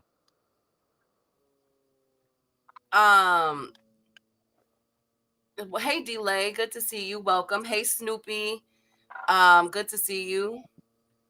But Diego Pacheco afterwards, this puts a huge implication on 168. So immediately after the fight, our guy, who we are tired of talking about, Edgar Berlanga. Oh my God, this son of a bitch. Yes, Edgar Berlanga has came out and says that he put out his hit list. Y'all ready for this? Now, this is from Edgar Berlanga, y'all. Don't cuss me out. Edgar Berlanga's hit list is as Canelo follows. He number wants one. Jaime. Nope. There's no. He said in no in particular order. Line them up for me, and he tagged everybody. From Leonard Ellerby to DAZN to Turkey to Mike to Dan Raphael, everybody. He said he wants Jaime Munguia, Jamal Charlo, Caleb Plant, Sherez. He wants the Canelo rematch and Diego Pacheco. Ooh, so Berlanga is the first person. Okay. I mean, Diego Berlanga is the first person put his name in the hat. Hold on. Edgar Berlanga, he signed to Eddie Hearns, right? Yes. Make the fucking Sherez fight, damn it. He said he wants Sherez. Give him the fucking Sherez fight. Either give him the Sherez. Exactly, Courtney. He don't win none of them fights. He might get a draw with Jaime Munguia, but the rest of them shit, Sherez is gonna smoke him. Caleb Plant's gonna make a joke out of him. Jamal Charlo is gonna stop the nigga, and Canelo's not even gonna fight the nigga. Like, come on, man. Hamza Sherez is gonna beat the fuck out that nigga. Please, Eddie, make that fight. Matter of fact, ain't Sherez with the team that been beating on Eddie all year? You mean with Queensberry? Is he with Queensberry? I think so. Big Supreme, y'all. Hey, that's me. I think he's with Sherez. I think he's with Queensberry. Okay, Eddie, go ahead and get you a Queensberry part 2. Man, Sherez gonna smoke that nigga like runts, dog. So what do we think about the list? Do he wins Munguia, Charlo, I Caleb said the Plant, closest Sherez, fight. Canelo? The closest fight is Munguia. And that might be a draw, but Munguia is a bigger name, so they're gonna give it to Munguia. Berlanga beats none of them people. Like, nigga, you've never fought nobody over a B rate. You never fought a B. Nigga, you fought Steve Rose and started acting like he was Mike Tyson, my nigga. Like, come on, dog. Edward Berlanga, a nigga get beat by Canelo. Now they think they Floyd and Canelo. No, he get beat by Canelo. Now he think he Canelo out the Floyd. Come on, bro. No, just because you got your ass whooped, it didn't make you no better. You're still trash, Berlanga. Well, I keep telling you guys that Berlanga is really chasing this Canelo rematch. He's trying to put himself in place to be the IBF mandatory with this upcoming fight that he has. And he really wants Canelo again. I guess that money was so good that he like, bruh, I need some more of it. As far as Diego Pacheco go, Diego Pacheco actually welcomed a match with Canelo Alvarez. He said that he's willing to fight Canelo. I think it's a little bit too soon for that, but hey, you want to get in there, go ahead. Jaime Munguia, we're still trying to figure out if he's going to do the rematch. Jamal Charlo, Caleb Plant, and Sherez, I got them all schooling Berlanga. That's not even a competition. Jay Boxing, I hope you trolling my brother. Because you think he beats Caleb Plant. Caleb Plant was motherfucking talking Canelo like, I'm good. Caleb Plant will beat that shit out that man. I want Plant versus Charlo first, though. And shout out to my brother Marquis in the cash out with the $2 holler, bro. I appreciate you for supporting the grind, bro. I just need 3 more people to support the grind for the day. I got 2 people to support. Got my brother Marquis and my man Animalistic. Can I get 3 more people to support the grind for the day, man? Hard work out here in this yard. Can I get 3 people to support this hard work? But yeah, Berlanga, no. Berlanga fight Sherez or Lester Martinez. But if Berlanga fought Sherez, I would give him my respect. If he could beat Sherez, go and give him a Canelo rematch thing. But Berlanga's not beating no Sherez, for one. He's not beating Charlo. DZ Sanchez said Benavidez Sr. is fucking up Pachenko's potential fight with Canelo talking bullshit. That dude named Dave Salute, King. But you know something, DZ Sanchez? Of course, Benavidez Sr. wouldn't like Pachenko to fight Canelo when he couldn't get his son to fight. You feel what I'm saying? That's why El Rayo left Jose Benavidez because Jose Benavidez, he said, wasn't managing his career right. And Diego Pachenko, he gonna get a huge paycheck for fighting Canelo. I just don't trust Jose Benavidez Sr. With all the shit that El Rayo said, I just don't trust him. And that is fucked up. Key, did you see what Jose Benavidez was saying after the Diego fight? I did not, because there was so much ghetto-ness with Eddie Hearn. It's so crazy with all these interviews. But I will have that crazy. He's talking about watching the deportation take place. That's not funny. No, but you know something. No, but you know something. No, we're not. No, I'm gonna say this. They've only been deporting the criminals. They haven't been deporting the good people. I've seen it. They've been deporting people I thought they was deporting everybody, but they're not. They get motherfuckers that have hits with the INS and all that shit right there. Like, they're not even taking everybody. They taking people that have like warrants, motherfuckers that got robberies, murders, and shit like that. That's the only people they take. They're not taking the hard working people. You know, Elon Musk ain't gonna allow that shit right there. So with the loss to So-Called Nelson, who do you guys would want to see? Who would you guys want to see Nelson come back and fight? Who do you guys want that? Edgar Berlanga. So you think So-Called Nelson should come back and fight Berlanga? I think that'd be a good fight for both of them. What about Trevor McCuppy? For who? Nelson Okumbi just got put hands and feet on by Caleb Plant. I think that's a good comeback fight for both of them. See who really won it. Trevor McCumbee versus Steven Nelson. Didn't Berlanga get hands and feet put on him by by Canelo? Yeah, but Trevor McCumbee versus Steven So Nelson. That's a good fight. I mean, it's good, but I would like Berlanga versus Soko even better. You don't like that one?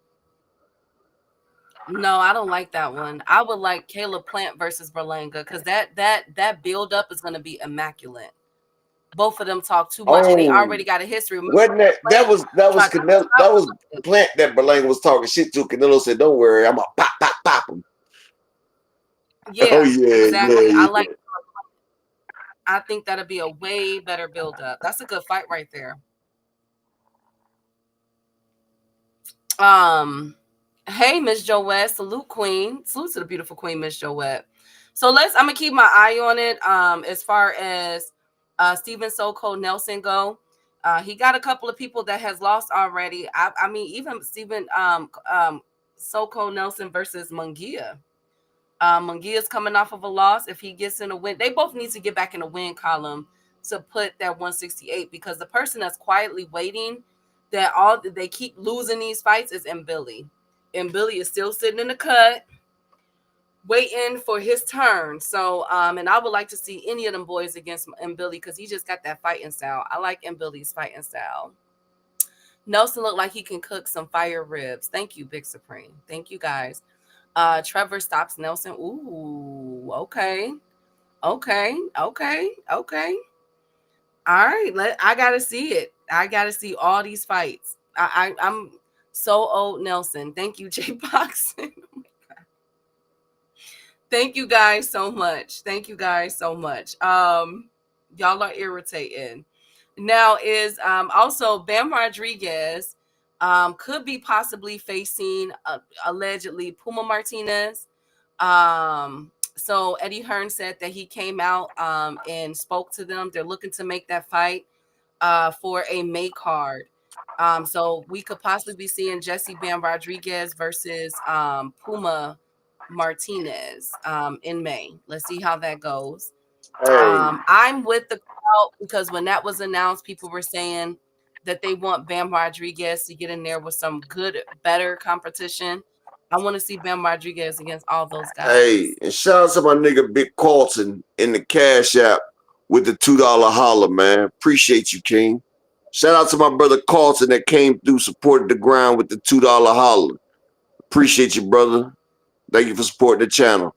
Can I get 2 more people to support either the Cash App or the PayPal? That's all I need is 2 more people to support the grind, to support the work that's being put down over here on the Cash App or the PayPal. But you know something? Bam Rodriguez, Mr. 140 rehydration. Yeah, go and fight NOA or somebody.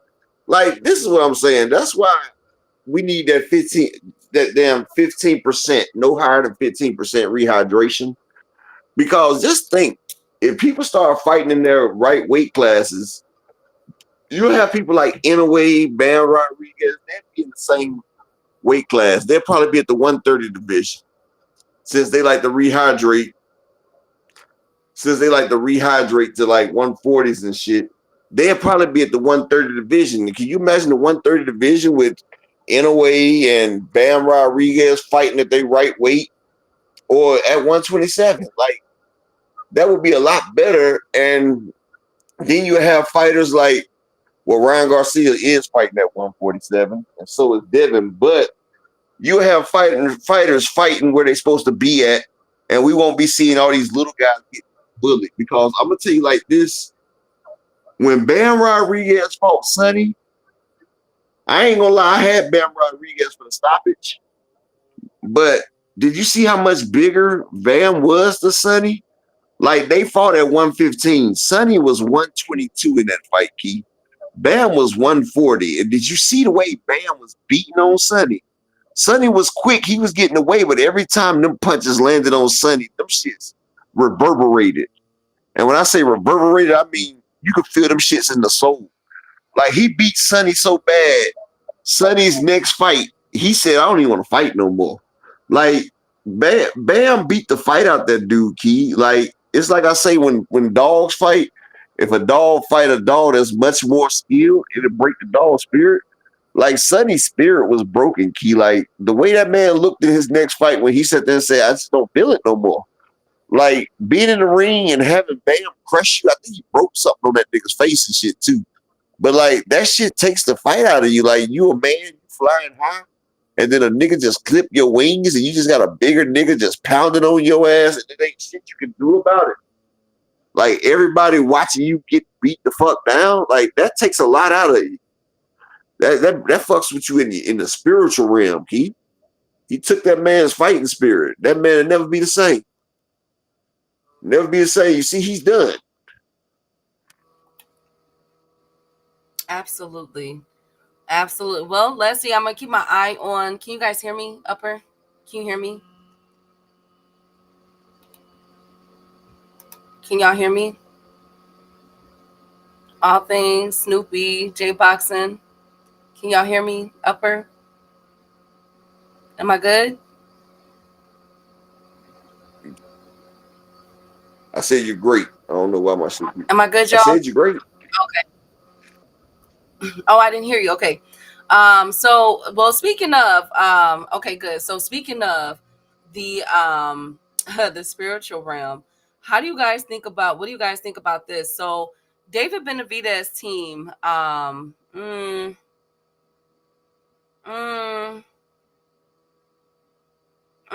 okay, yeah, I'll go with this one. Give me 3 David minutes. Give me Benavidez 3 team. minutes while you're doing this, Key. Give me 3 minutes.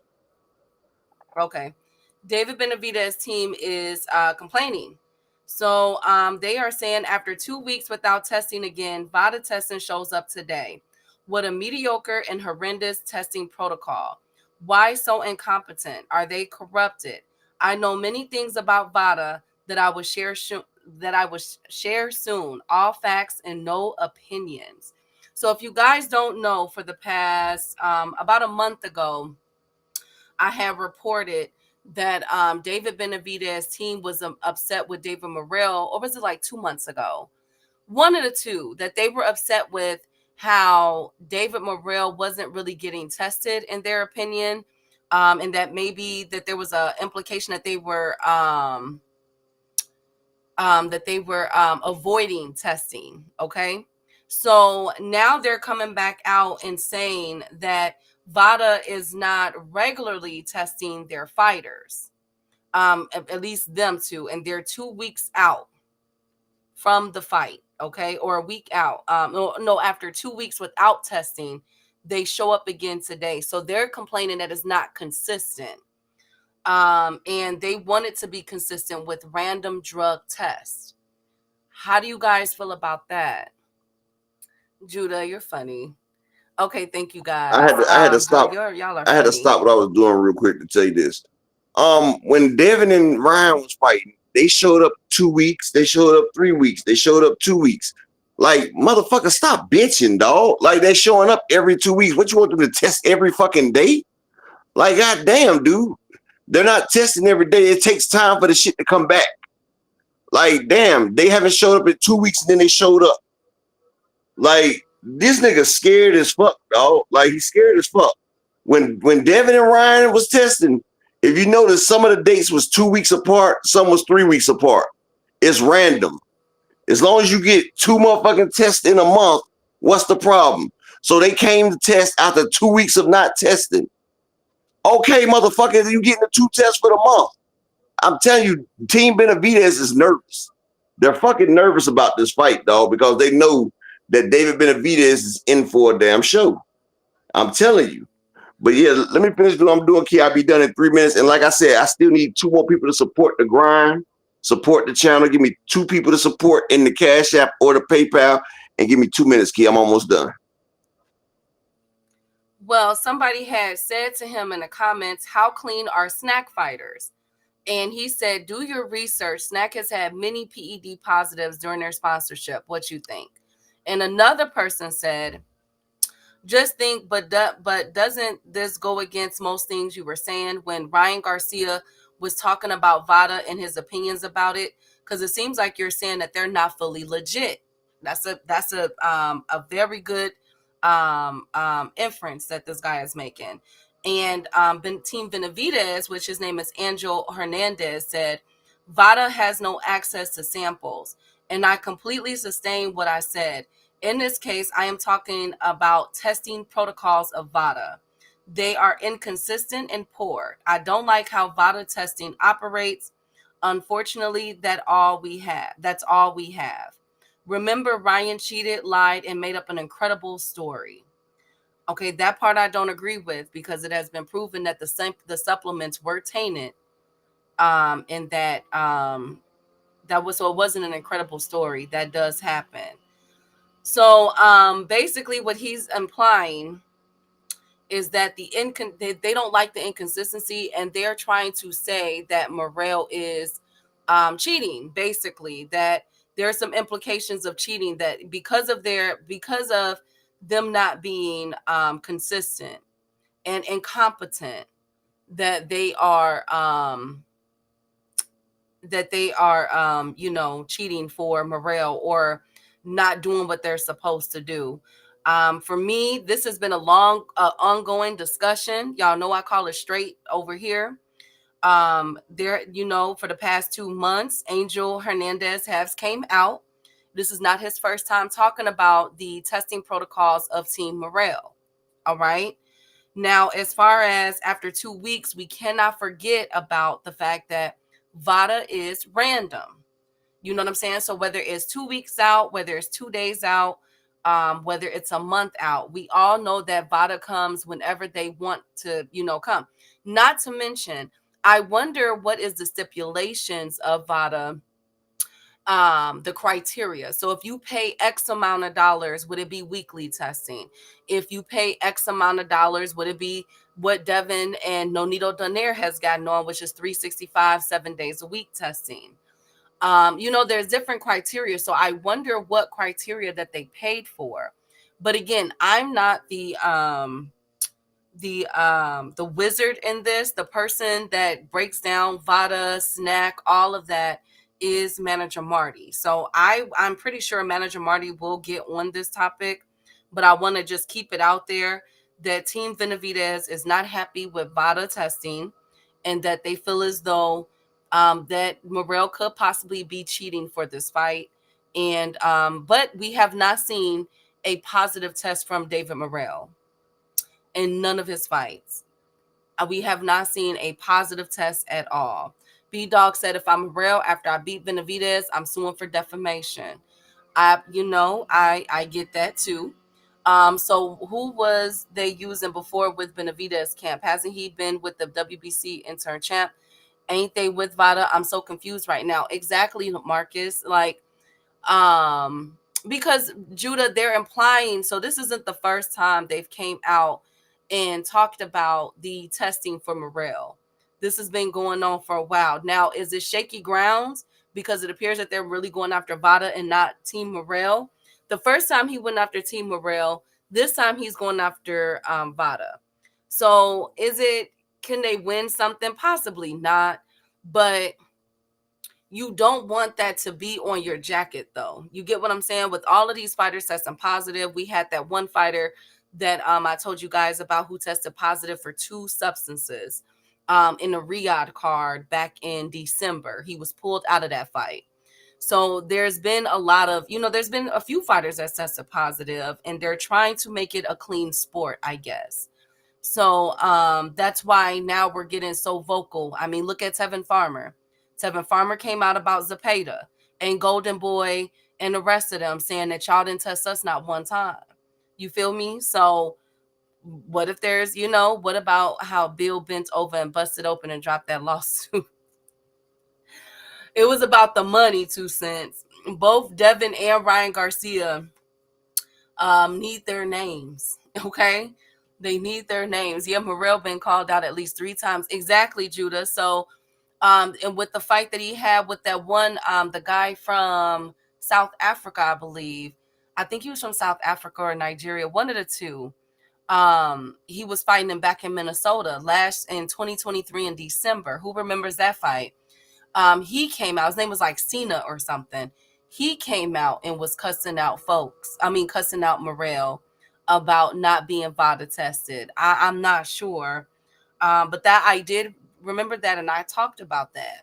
And this is like, let's not make it like it's a simple thing. This is really important. But again, if you guys have been, if Team Morrell has been getting tested, what criteria did you guys sign up for? Did you guys sign up for every week testing? Did you guys sign up? Because from my understanding, there's 365. There's different times. Like you can specify in the contract how many times you guys want to be tested at random. So I wondered I thought it was supposed what to is be that about? twice a month, honestly. But this crazy as hell because they keep trying to. It's like Benavidez wants Morrell to pop dirty, like because they keep trying to get this man to pop dirty, and every time they've tested him, he's been clean. And it's like even when he comes clean, David Benavidez still talking shit like, "Yeah, you clean this time." Like, dude, why are you keep searching for? It's like you on a witch hunt and you can't find the fucking witch. Like, nigga, focus on getting trained. You got 6 more days, nigga. Like, chill the fuck out. You gonna get your issue. It's like you're hoping this nigga pop dirty so you have a reason to get out this motherfucking ass whooping. Like, that shit's crazy as hell. And I've never seen them act like that toward anybody. And this shows me that Team Benavidez is fucking terrified right now. Like, they're sitting here looking for ghosts that's not there. Casper is not here, my man. You're looking for it. You're testing the man. He's popping clean. And you're mad that he's popping clean. Like, what the fuck? You got random drug tests twice a month. The motherfuckers didn't show up for 2 weeks. That still means it's getting tested in the month. Like, what are y'all crying about? Like, bro, I've never seen a motherfucker. Nigga, you're the A side of your bitching. Like, damn, he's acquiescing to everything that you and your dad has asked for, and you're still fucking bitching. I don't understand this. I don't get it, Key. Like, I've never seen the Benavidez family act this nervous. Now you're going against somebody that's your weight class, that's your size, that has power and can box, and now you're acting like a little biatch. That's what you're doing. That's what you're doing. I've never seen you act like this to nobody. Nobody. We've never seen them act like this, Key.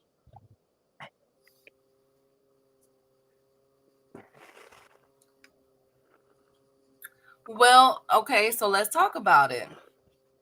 So, okay, Judah, I get what you're saying, J.A., Lord Jesus. Y'all, okay, Creole.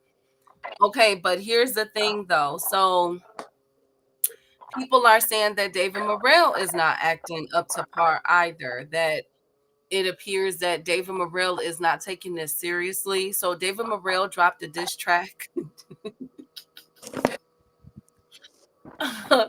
David Morrell did a song about David Benavidez. Have you guys heard it?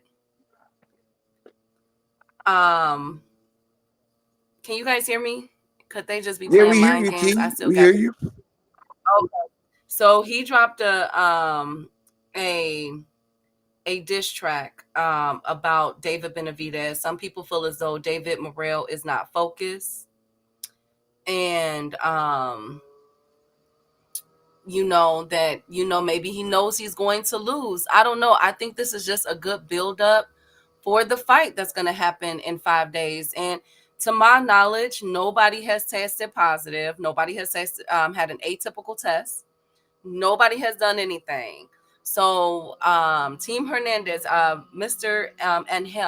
Angel, let's just keep it cool, man. We got 5 more days into the fight.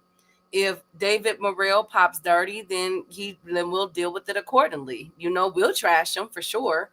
But we haven't had a positive test yet. So I think maybe they need to just, chill. Benavidez has been acting the same as always. I got Morrell. All I know is David about to whoop David ass. Because you know what's coming, Key. I get it. You know what? I think that I'm sitting out on this fight, man, because I really don't know. I really don't know who's gonna win this. I like both fighters. And whoever will win this fight will be the star of 175. And the new Um, cash cow.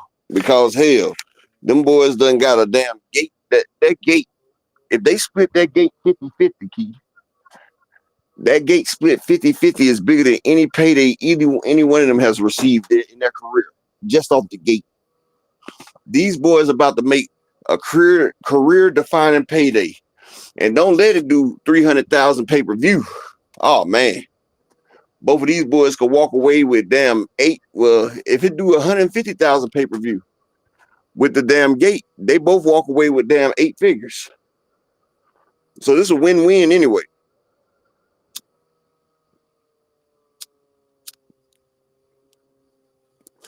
So yeah, we got the new star of boxing coming up. And it's good because David Benavidez has put down all this groundwork with beating Boo Boo, with beating Caleb Plant. And now he set this shit right up on the platter. So when Morrell knock him off the block, Morrell will comfortably take the throne. It'll be good. so you got Morrell in this. Yeah, I got Morrell. I got Morrell putting on the clinic and stopping them.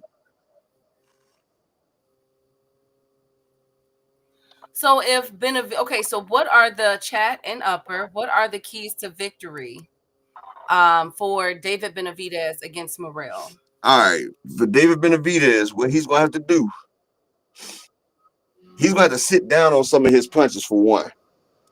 For two, he's not gonna be able to take them clean shots. The way David Benavidez usually come forward full tilt, throwing shots with just his arms, the way he be ripping off the combos, he has to be prepared and watch what's coming back. Not to fall into the traps, not to get hit with counters. He needs to box a good game. He needs to be defensive, and he needs to hit and he needs to attack in spots. He doesn't need to go out there and try to bull rush like he does smaller fighters, because he's fighting a fighter that's just his size that has power in both hands. Benavidez is going to have to be smart. He's going to have to use the ring. He's going to have to use his endurance, because one thing about Benavidez, he has stamina. He's going to have to move around. He's going to have to try to get Morrell tired.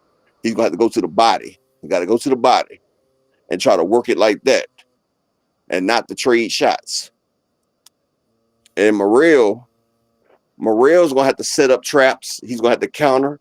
He's going to have to punch in between punches.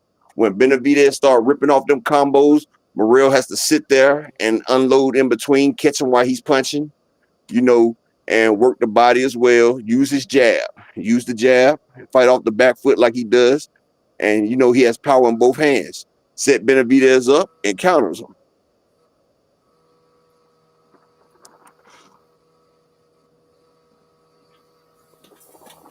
Okay. And what about David Morrell? Did you already talk about that? I did both of them, Key. Okay. Frequent the policy. Hey, Frequent. Is Frequent in here? Hey, Benavidez has to be in the best shape of his life. He looks like he is. Whoever has the most stamina will win this fight. I'm worried about Benavidez's feet. That's the only thing. I want to see how his feet look. Okay, so Judah says that Hot Rod exploited him, but Hot Rod didn't put him down though. So that means I think that both of them got chins, man.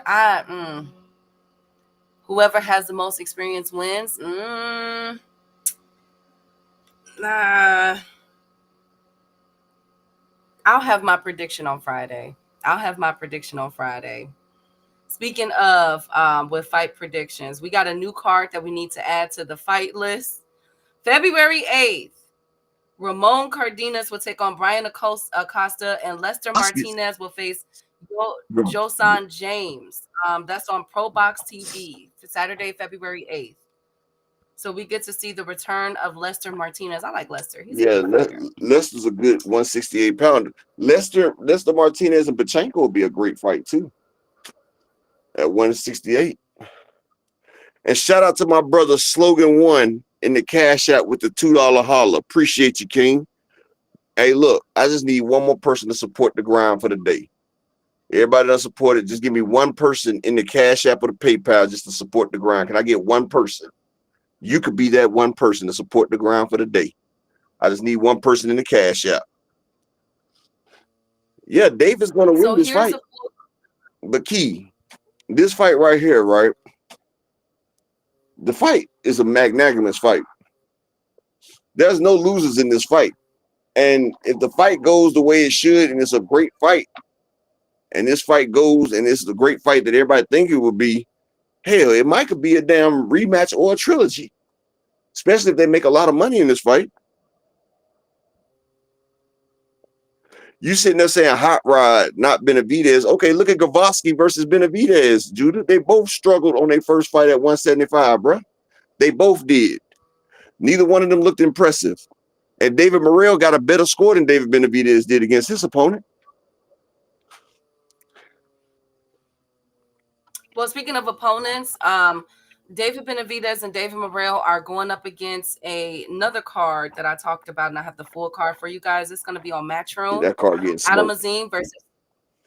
Adam Azim versus Sergey Lipinets, Callum Simpson versus Elvis Agara, Michael Webster's versus Jamie TKV, Lucas Rohrig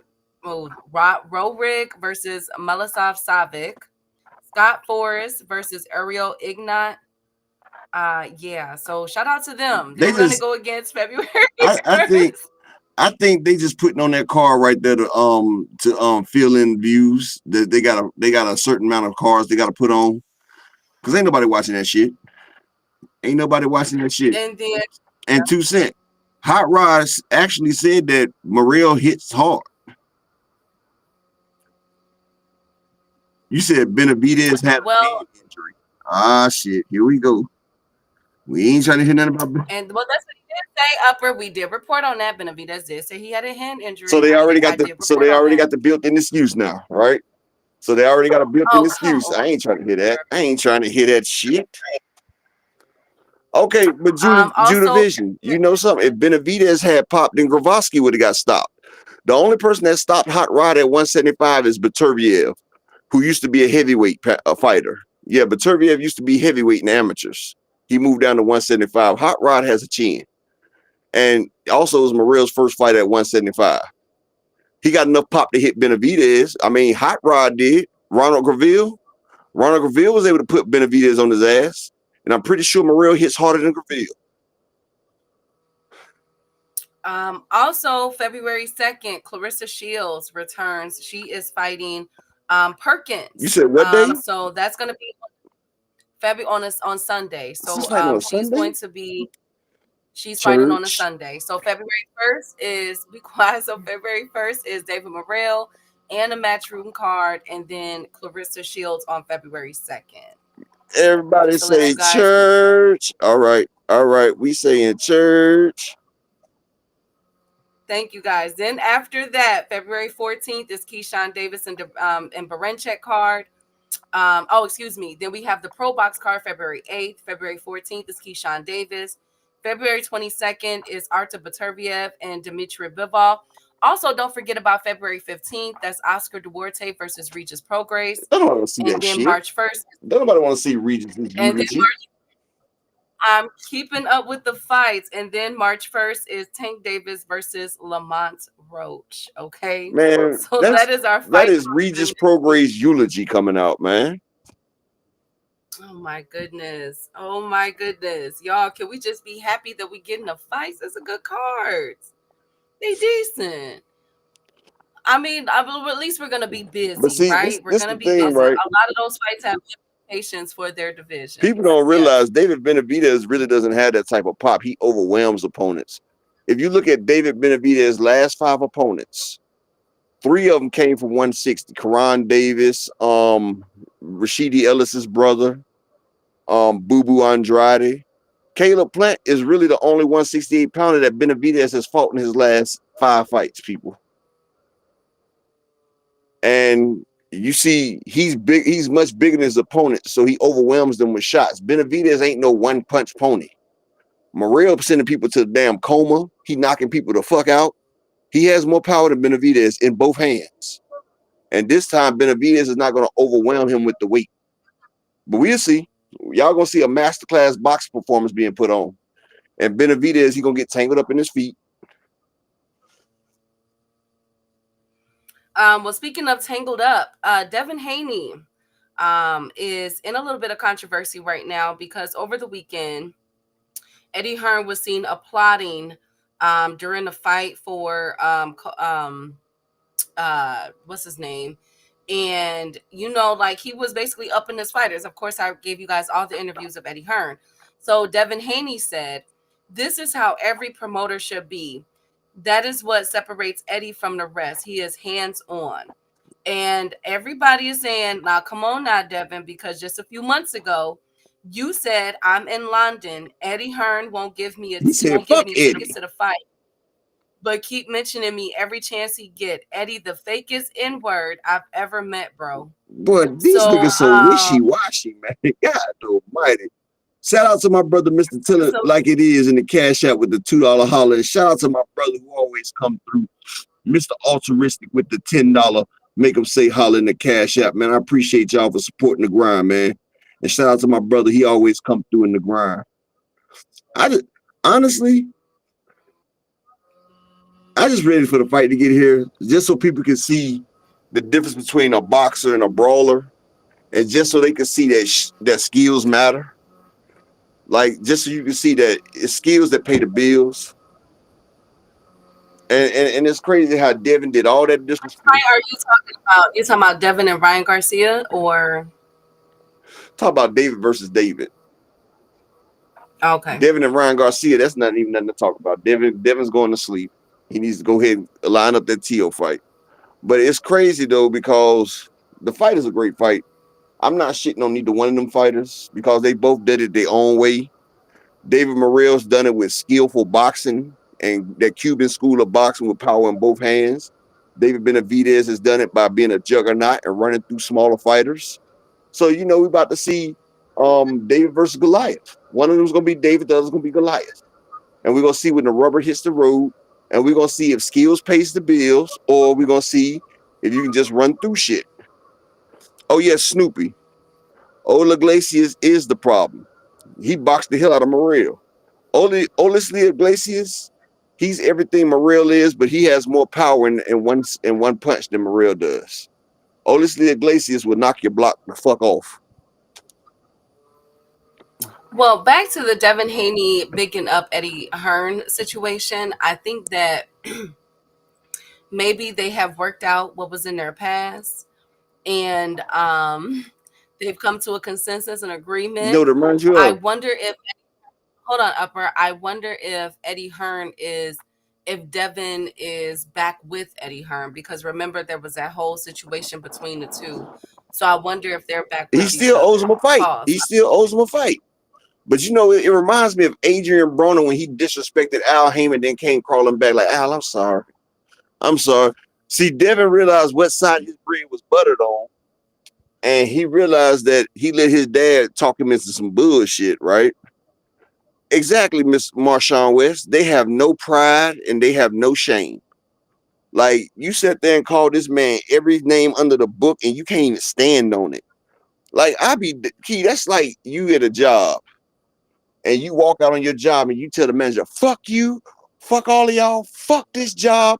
Y'all all can suck my and I hope all y'all family die and all that shit right there. And then you come back a week later. I'm sorry about that outburst that I had. I was going through a rough time right there, and I really didn't mean it. You're a wonderful place to work. Y'all are wonderful co-workers.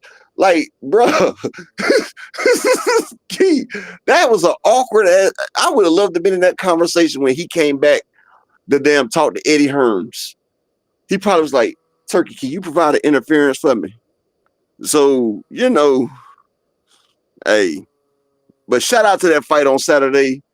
We're going to make sure you part of the Discord. If you're not part of the Discord, you're going to miss out because we're going to be in that motherfucker wilding out. We're going to be in the Discord wilding the fuck out, watching this motherfucking fight going down. Speaking of watching the fight go down, Pitbull Cruz, one of the last ones. Pitbull Cruz did an interview, Upper, and on Fight Hub TV. No, he was talking about Ryan Garcia. Oh my God. So as we all know, Ryan Garcia was supposed to fight Pitbull Cruz, and I called cap because they wanted Pitbull Cruz to come up 4 pounds to fight Ryan Garcia at a 144 catch weight. And then you know how Ryan rehydrates. Ryan rehydrates to 150, 160. And so Pitbull Cruz pulled out of the fight. People were calling Pitbull Cruz a duck, which I'm like, that's not a duck. I'm back on my knee. Oh, come on, Dave. I'm Lord back Jesus, on my Dave. knees, begging you, please. We go back to the days our love was strong. Anyways, so Pitbull Cruz, y'all. Pitbull Cruz has come out to y'all are mean. Pitbull Cruz has come out to say his piece. And he says in Spanish, Ryan's team tried to pressure us, asking me to sign, knowing that I had a fight in 15 days. I told them I would sign it when I'm ready. So that is the reason why, that's what he is saying. The reason why he did not fight Ryan Garcia is because he already has a fight lined up. I'm going to holler at you after the fight.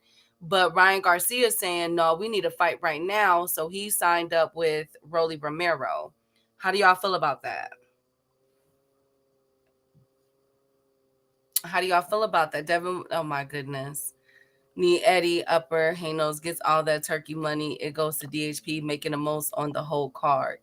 Are you sure about that, Frequent? Are you sure about that? Devin is not making the Are you sure most about on that? man. Ryan is making the most. He's the headliner, Frequent. Devin's not even the co-main. Dude, stop lying. Damn, dude. Ain't you 50 years old? Damn. Okay, so how do we feel? How do we feel about Pitbull Cruz saying, no, I have a fight already. I'll sign it when I'm ready. Does that make him a duck that he ducked Ryan Garcia? That came out of Pitbull Cruz's mouth. How do we feel about that? I mean, Pitbull, I can't say nothing because that's a lot of weight to go up for his little ass, but it is what it is. I mean, it is what it is. I guess Pitbull ain't confident in this fight. Yeah, that's what I gather from it. I'm like, I wonder if he's concerned about Angel Ferrero. That's an interesting take. Speaking of an interesting take, Bozy Ennis, last one was on. He did an interview with Fight Hype, where he said about the Virgil Ortiz, and he said, "We coming. He can get it too if he gets one of them titles at 154. We love fighters and trainers who run their mouths." Now, this is coming off the heels of Boots being signed on to fight Amanta Stanionis. That's another fight we're looking forward to. Great fight. And it's for a unification bout. But Virgil Ortiz has also came out and said recently, Upper, that he is still willing to fight Boots Ennis at 154 though. So remember when the negotiations first started going, it was supposed to be for a 147 fight, but Virgil Ortiz said, no, I'm staying at 154. I did knock Virgil for that. I agree. You almost lost your life at 147 because of his disorder that he has, his health, his physical health. So he wants to stay at 154. I agree with Bozy Ennis saying that they're going to go up once he gets the belts, Boots Ennis, that they'll chase after Virgil Ortiz. I like it. And guess what? I'm holding Boots' feet to the fire on this. But how many belts? How many belts are they trying to get? Are they just trying to unify with Stanionis, or he trying to get Stanionis, then Brian Norman, then Mario Barrios? He said he wants all those. If we're leading to what Bozy and Boots Ennis has said, he said that he wants undisputed at 147. What? Upper, I don't know what you're doing in the background.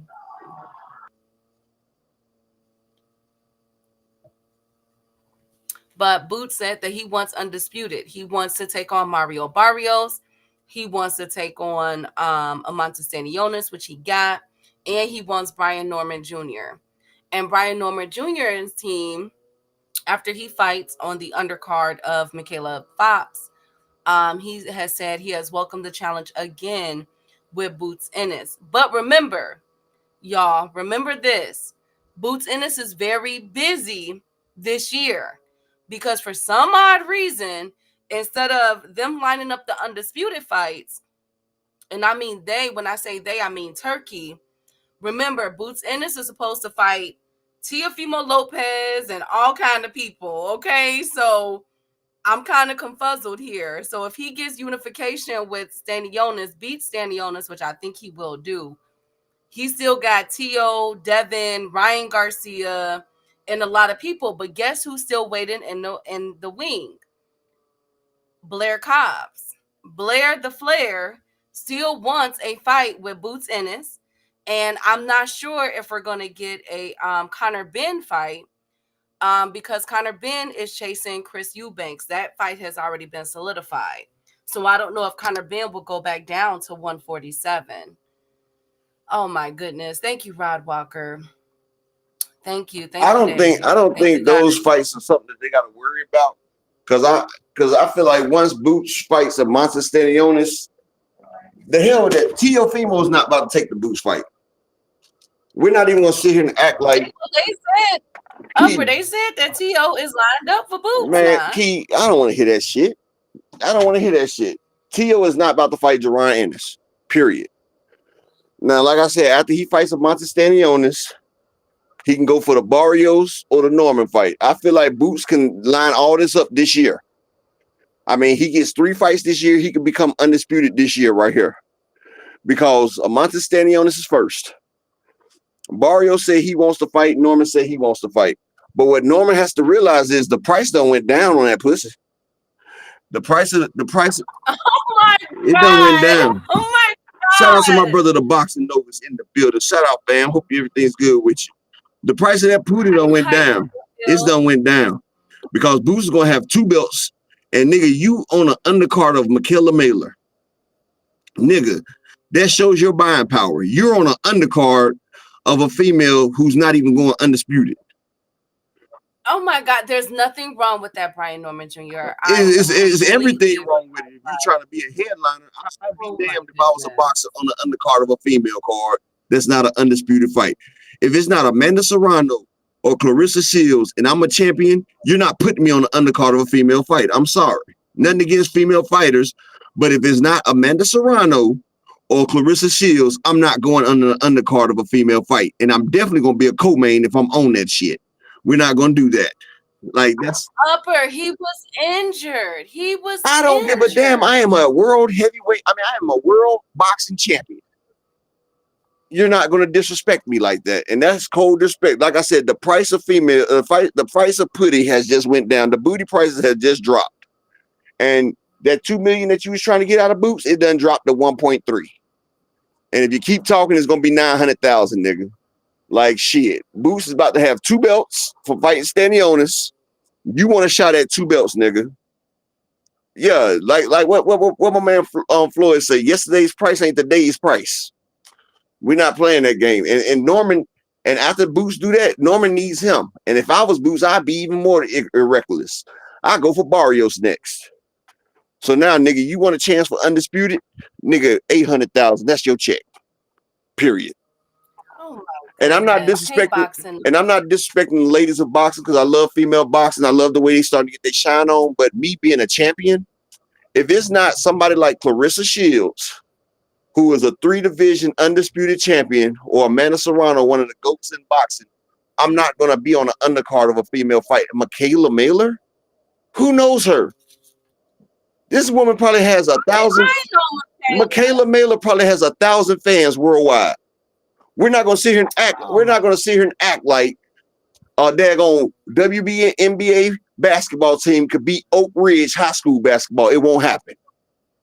We're not going to act like the shit is the same. No. Y'all seen what happened when a boy dressed up like a girl and fought in the Olympics? He did them girls dirty out there. So we're not going to act like the sport is the same. No. If it ain't those 2 great female boxers, I'm not going to be up under a card with a female who has 1,000 followers. We're not going to do that.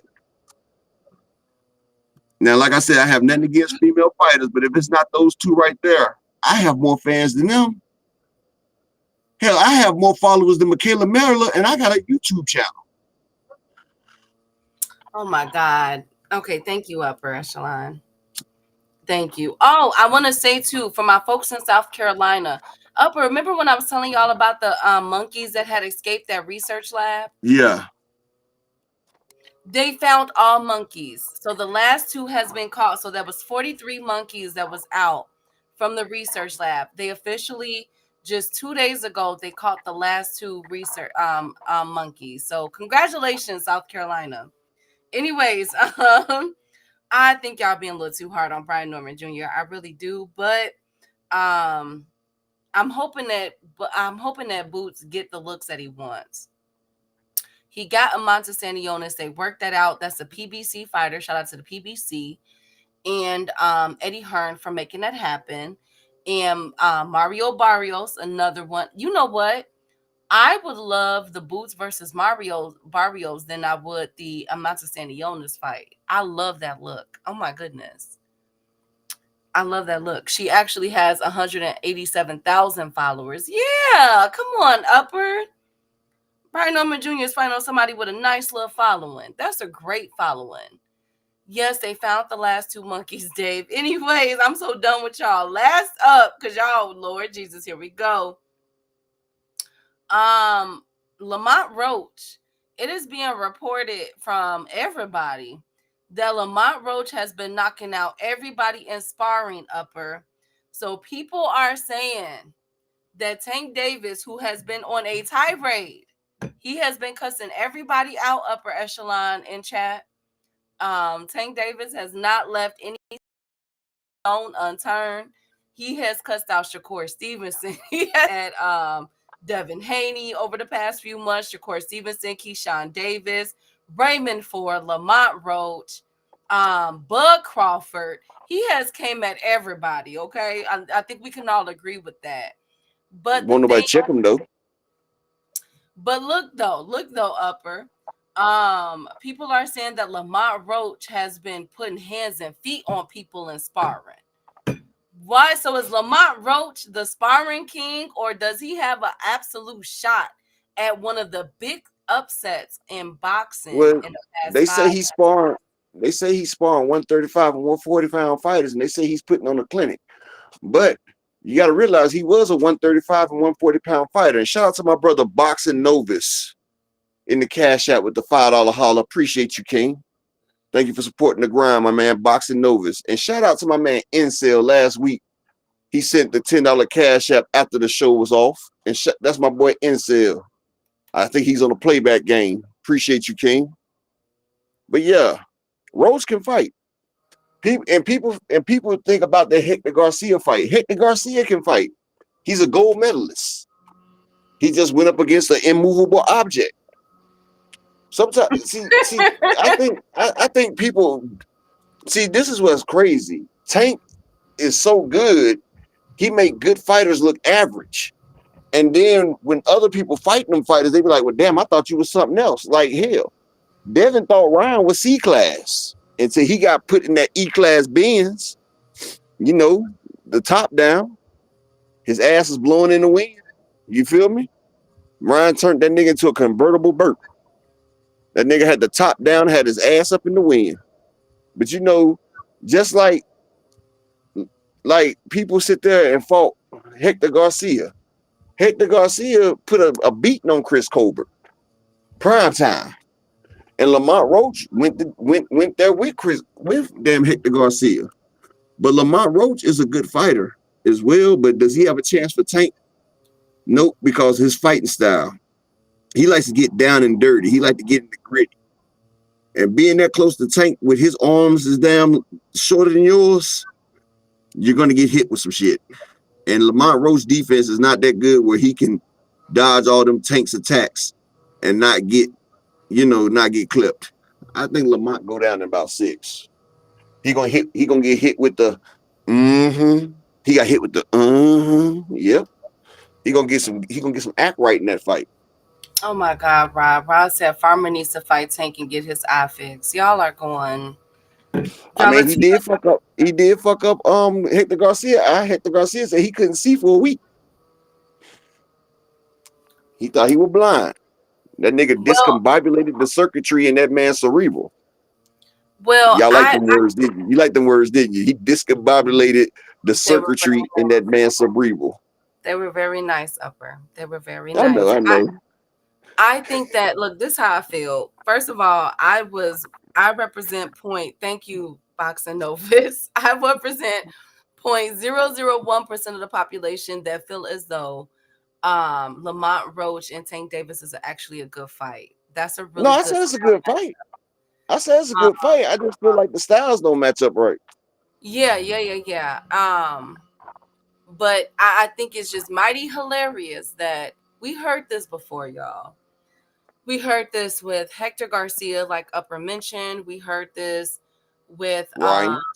Ryan Garcia in sparring. Ryan Tank said himself that Ryan Garcia, he watched Ryan Garcia knock out everybody in sparring, which is why Tank won, which is why Tank's team chose Ryan Garcia to beat Devin Haney.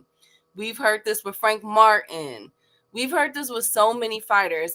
We won't know him for the next 3 weeks of who is the king, okay? And I still got Tank in this fight. Lord Jesus. I still got Tank in this fight. I think that Tank is going to I'm glad that Lamar out, but I think that Tank is just dead. When you He's mix different. He's him, different. He's yeah, different. he's Just say different. it. But you want me to tell you this? Go back and look at Tank's last 10 victories, right? Mm-hmm. Them shits have aged well. Cause once Tank beat a motherfucker, they go out there and beat on somebody else. Like, damn, you just beat a top tier guy just beat you. It just doesn't get there. It don't get worse than that. Like, I forgot the dude that fought Bud and Tank and said Tank hits harder than Bud. And look at Mario Barrios. This man is a champion at 147 after being knocked out by Tank. Keith Thurman couldn't knock this man out. A career 147 pounder could not knock out Mario Barrios. And this is Mr. One Time Thurman. And One Time was hitting that nigga with everything but a kitchen sink. And he couldn't put that man down. But Tank dropped that nigga 3 times. Hit him with the And Thank Tank's setups is crazy. His setup game is crazy. Like my nigga used to say, my rebuttal game is crazy. Tank's setup game is fucking crazy, dog. He would set a motherfucker up and hit him with some booyah. Like motherfucking the way he set up Frank Martin, the way he set up Pedraza, the way he sets up all his opponents. Tank Davis will set you up and put you down. How you doing?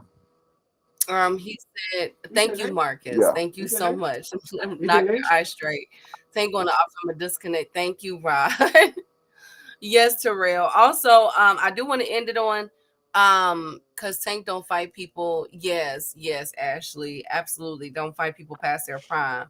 Also I want to mention lastly is that Manny Pacquiao Oh upper shit. in chat is back.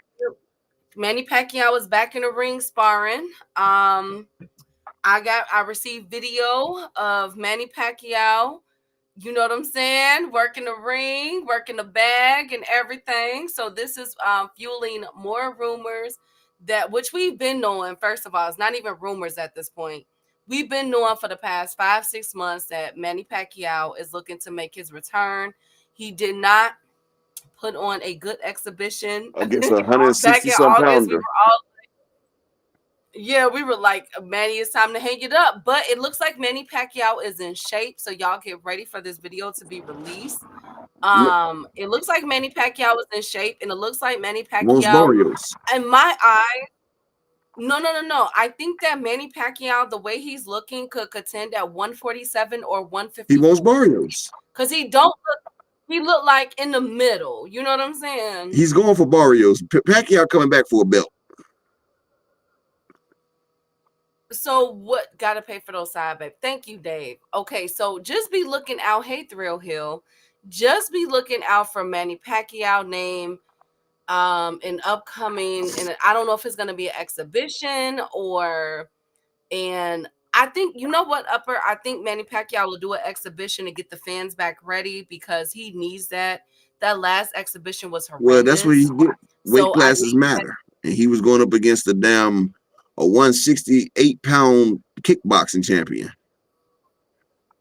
I know y'all saying that up. I know y'all saying that y'all don't care. I know Pacquiao. Me and Upper have called for Pacquiao to retire for almost like 2 years now. Like Pacquiao just hang it up. But Manny Pacquiao is coming back, y'all. He's back in the gym, Upper. He looks good. I can't lie. I would never lie to y'all about that. But again, that's against a bag. What does he keep doing all his That's goddamn against money? a bag. I don't know what. I don't know who Manny Pacquiao is trying to fight. It's crazy because anytime I Manny don't know what's Pacquiao going fights, he on. gets at least $10 million a fight, and he just keep blowing that bag. It don't cost that much to live in Philippines, buddy. Manny Manny got I Manny don't got know what he's Manny doing. got 30 illegitimate children he paying for. Upper echelon. No, allegedly. I don't know what's Allegedly. happening to Manny Pacquiao's bag. Allegedly. Oh my, he's 46 years old. Somebody asked how Manny old is Manny? Pacquiao need to 46, retire. Marshawn. Manny Pacquiao, he's got like at least 30 illegitimate kids. That's the only reason I could think that he keeps coming back to fight and getting his ass whooped. Manny Pacquiao is making his return. I don't know what date, but he is in the ring. Manny is in the ring boxing and everything. Manny is rich broke. Yes. Father time. You know what? Manny gonna get knocked out. But I just wanted to tell y'all that because don't be surprised, Upper in chat, because you know Pitbull Cruz is one of Manny Pacquiao's fighters. And Pitbull's now name is about to be mentioned again. He's fighting on Saturday. They're gonna have Pitbull Cruz come back in the summertime. So don't be surprised if y'all hear Manny Pacquiao has a fight coming up in the summer or August, September-ish. It'll be Okay, Mario again. Barrios if Manny Pacquiao come back. It'll be Mario Barrios. He already been calling out Barrios. Let's see how this goes. But in my opinion, the video that I saw floating around of him boxing again or hitting a bag, he looks like Upper said. He looks between 157 to 154. So I'm just putting that out there. Okay.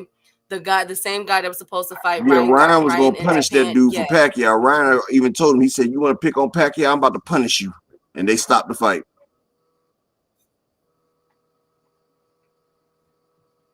Tyson training videos look good and look like he needed a wheelchair. Right. But one thing, okay, so I think that Pacquiao will come back in the exhibition fight first and then come back in a real contender fight. But he has to look good.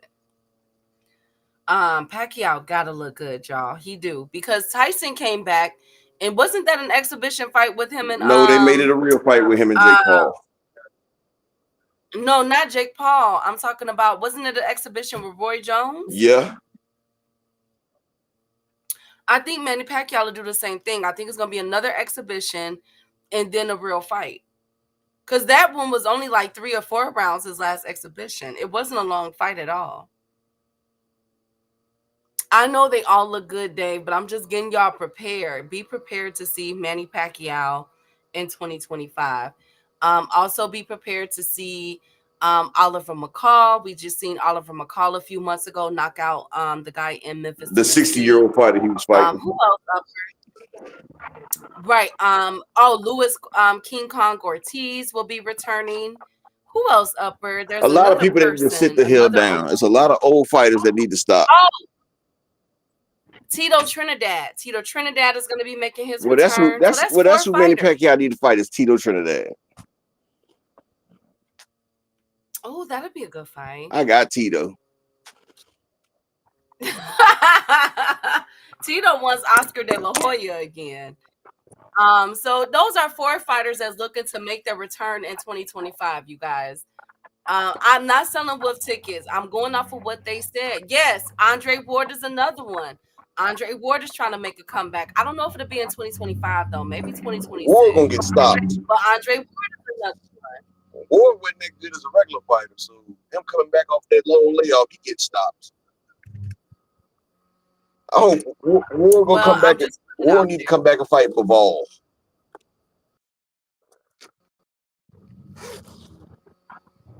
Well, I'm just putting it out, trying to make all these fighters are trying to come back, but for sure, You know what it is though, Key? Manny will be making his return in 2025. Because Yes. fighters are making so much money nowadays in fights, like the ones that are making it. That's why they Yeah. trying to come back, because older fighters wasn't making this type of Skrilla. So now they trying to come back and get one more bag. Mike Tyson has set the precedence. No, Oliver McCall was before Mike Tyson upper. So Oliver McCall, But no. Oliver McCall didn't get $20 million for getting in that ring either. Right. That's Tito, why I yeah, said them Tito, people done seen that bag. Next yeah. you're gonna see Andre Ward versus motherfucking Jake Paul. Tito Marshawn West, Queen, Tito Trinidad has officially called out Oscar De La Hoya for a rematch. Literally, I Cause played the Tito know that he really didn't win that first match. That's why, if you win, you don't call for a rematch. So Tito in his heart of hearts know he lost that fight.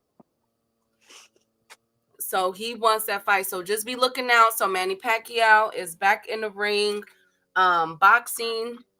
Be looking out for that, y'all. Another fighter that I want everybody to get ready for. But we know he's been fighting exhibition for years, and that is Floyd Mayweather.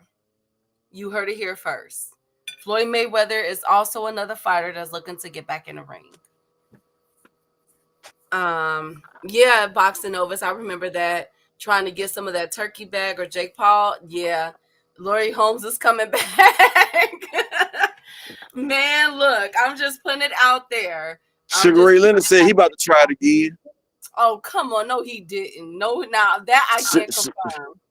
James Toney said he wants an exhibition match too. He said he'd beat I Jake wouldn't Paul. know. No. What I do know is that Tito Trinidad, Manny Pacquiao, and Floyd Mayweather.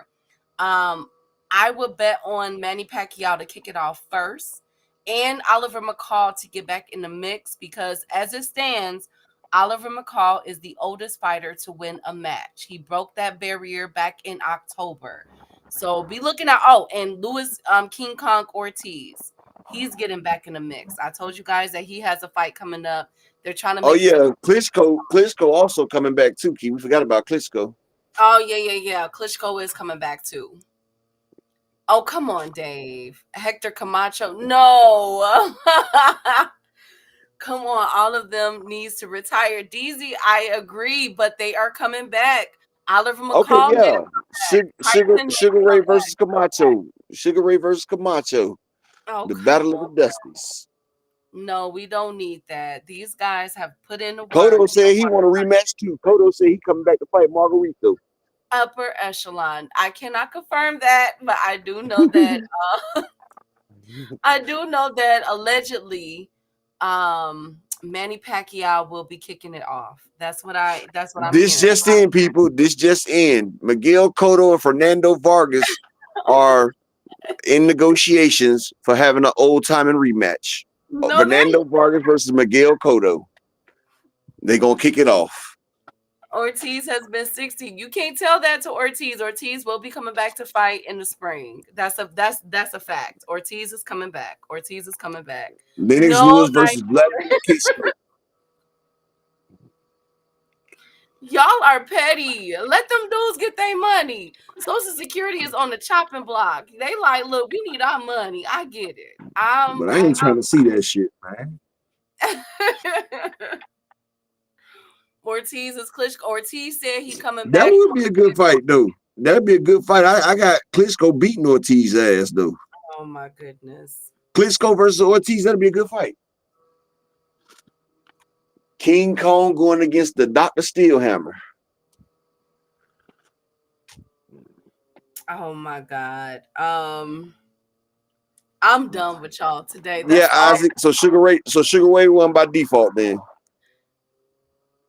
You guys know Camacho is there. I didn't bring up Camacho. I was just saying, hey, tell the truth, Isaac. I was just saying that I would love for these fighters to retire, but they're coming back. That's my point. And it was a joke. Everybody was It was just a saying, joke. We know Camacho gone, bro. It was a joke, bro. It was you're a just joke about making how these fighters. I was trying to tell you that's the only way Sugar Ray was gonna get a win, bro.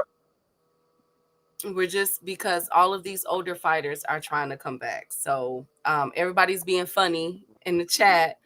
Ah, And shit. Sugar Shane Mosley versus Sugar Ray Robinson. The oh, battles of the sugars. They it's say like, one of them gonna be Sugar, the other gonna be Splendor. oh, come on, Dave. It's like watching a single baby mama of 4 kids by 3 men who is 45 talk like she can go to a 6-figure ninja. My God. Facts. And we're gonna drop the mic on that right there. Facts. That's a lie because they still can. How about that? Anyways, I'm They done. can't. They can't. They can't keep them. They can't keep them. All they is. All they is a damn. Is a late night Scooby snack. Y'all are funny. Y'all are funny. Y'all okay? All right. All right. Yeah. Right. Not one with pride.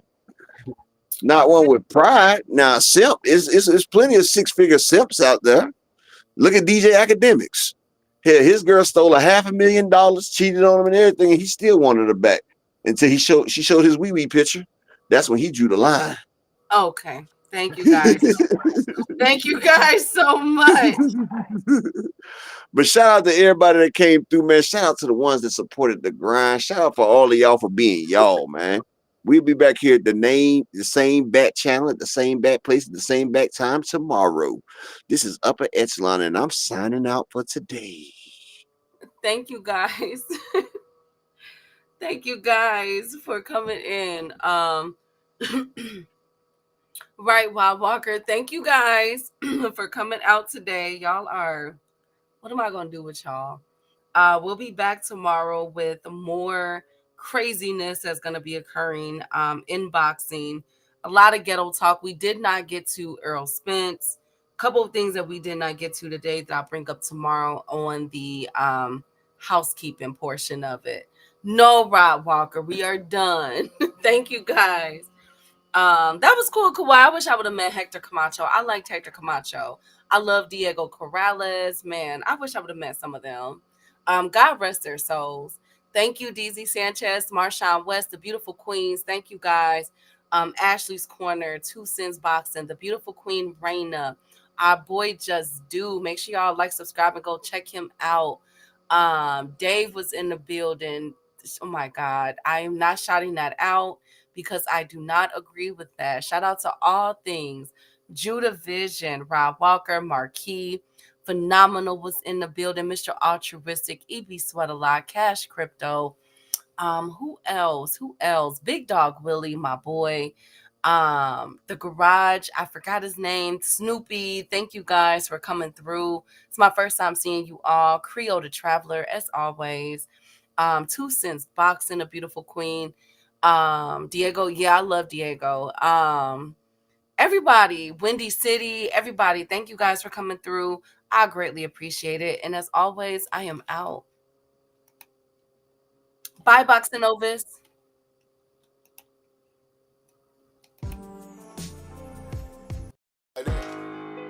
They want that smoke, bitch, I got it for 'em. They want that smoke, bitch, I got it for 'em. They want that smoke, you know I blow it.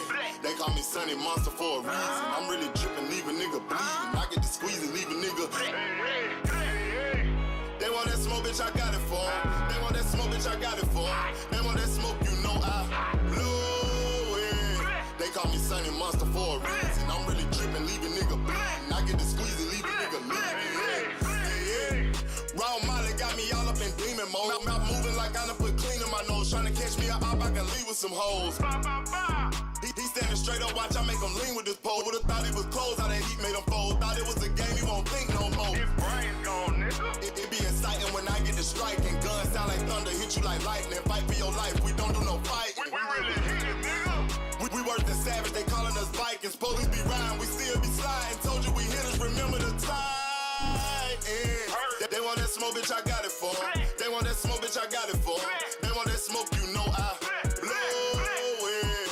They call me Sunny Monster for a reason. I'm really dripping, leave a nigga bleeding. I get to squeeze and leave a nigga bleeding. They want that smoke, bitch, I got it for 'em. They want that smoke, bitch, I got it for 'em.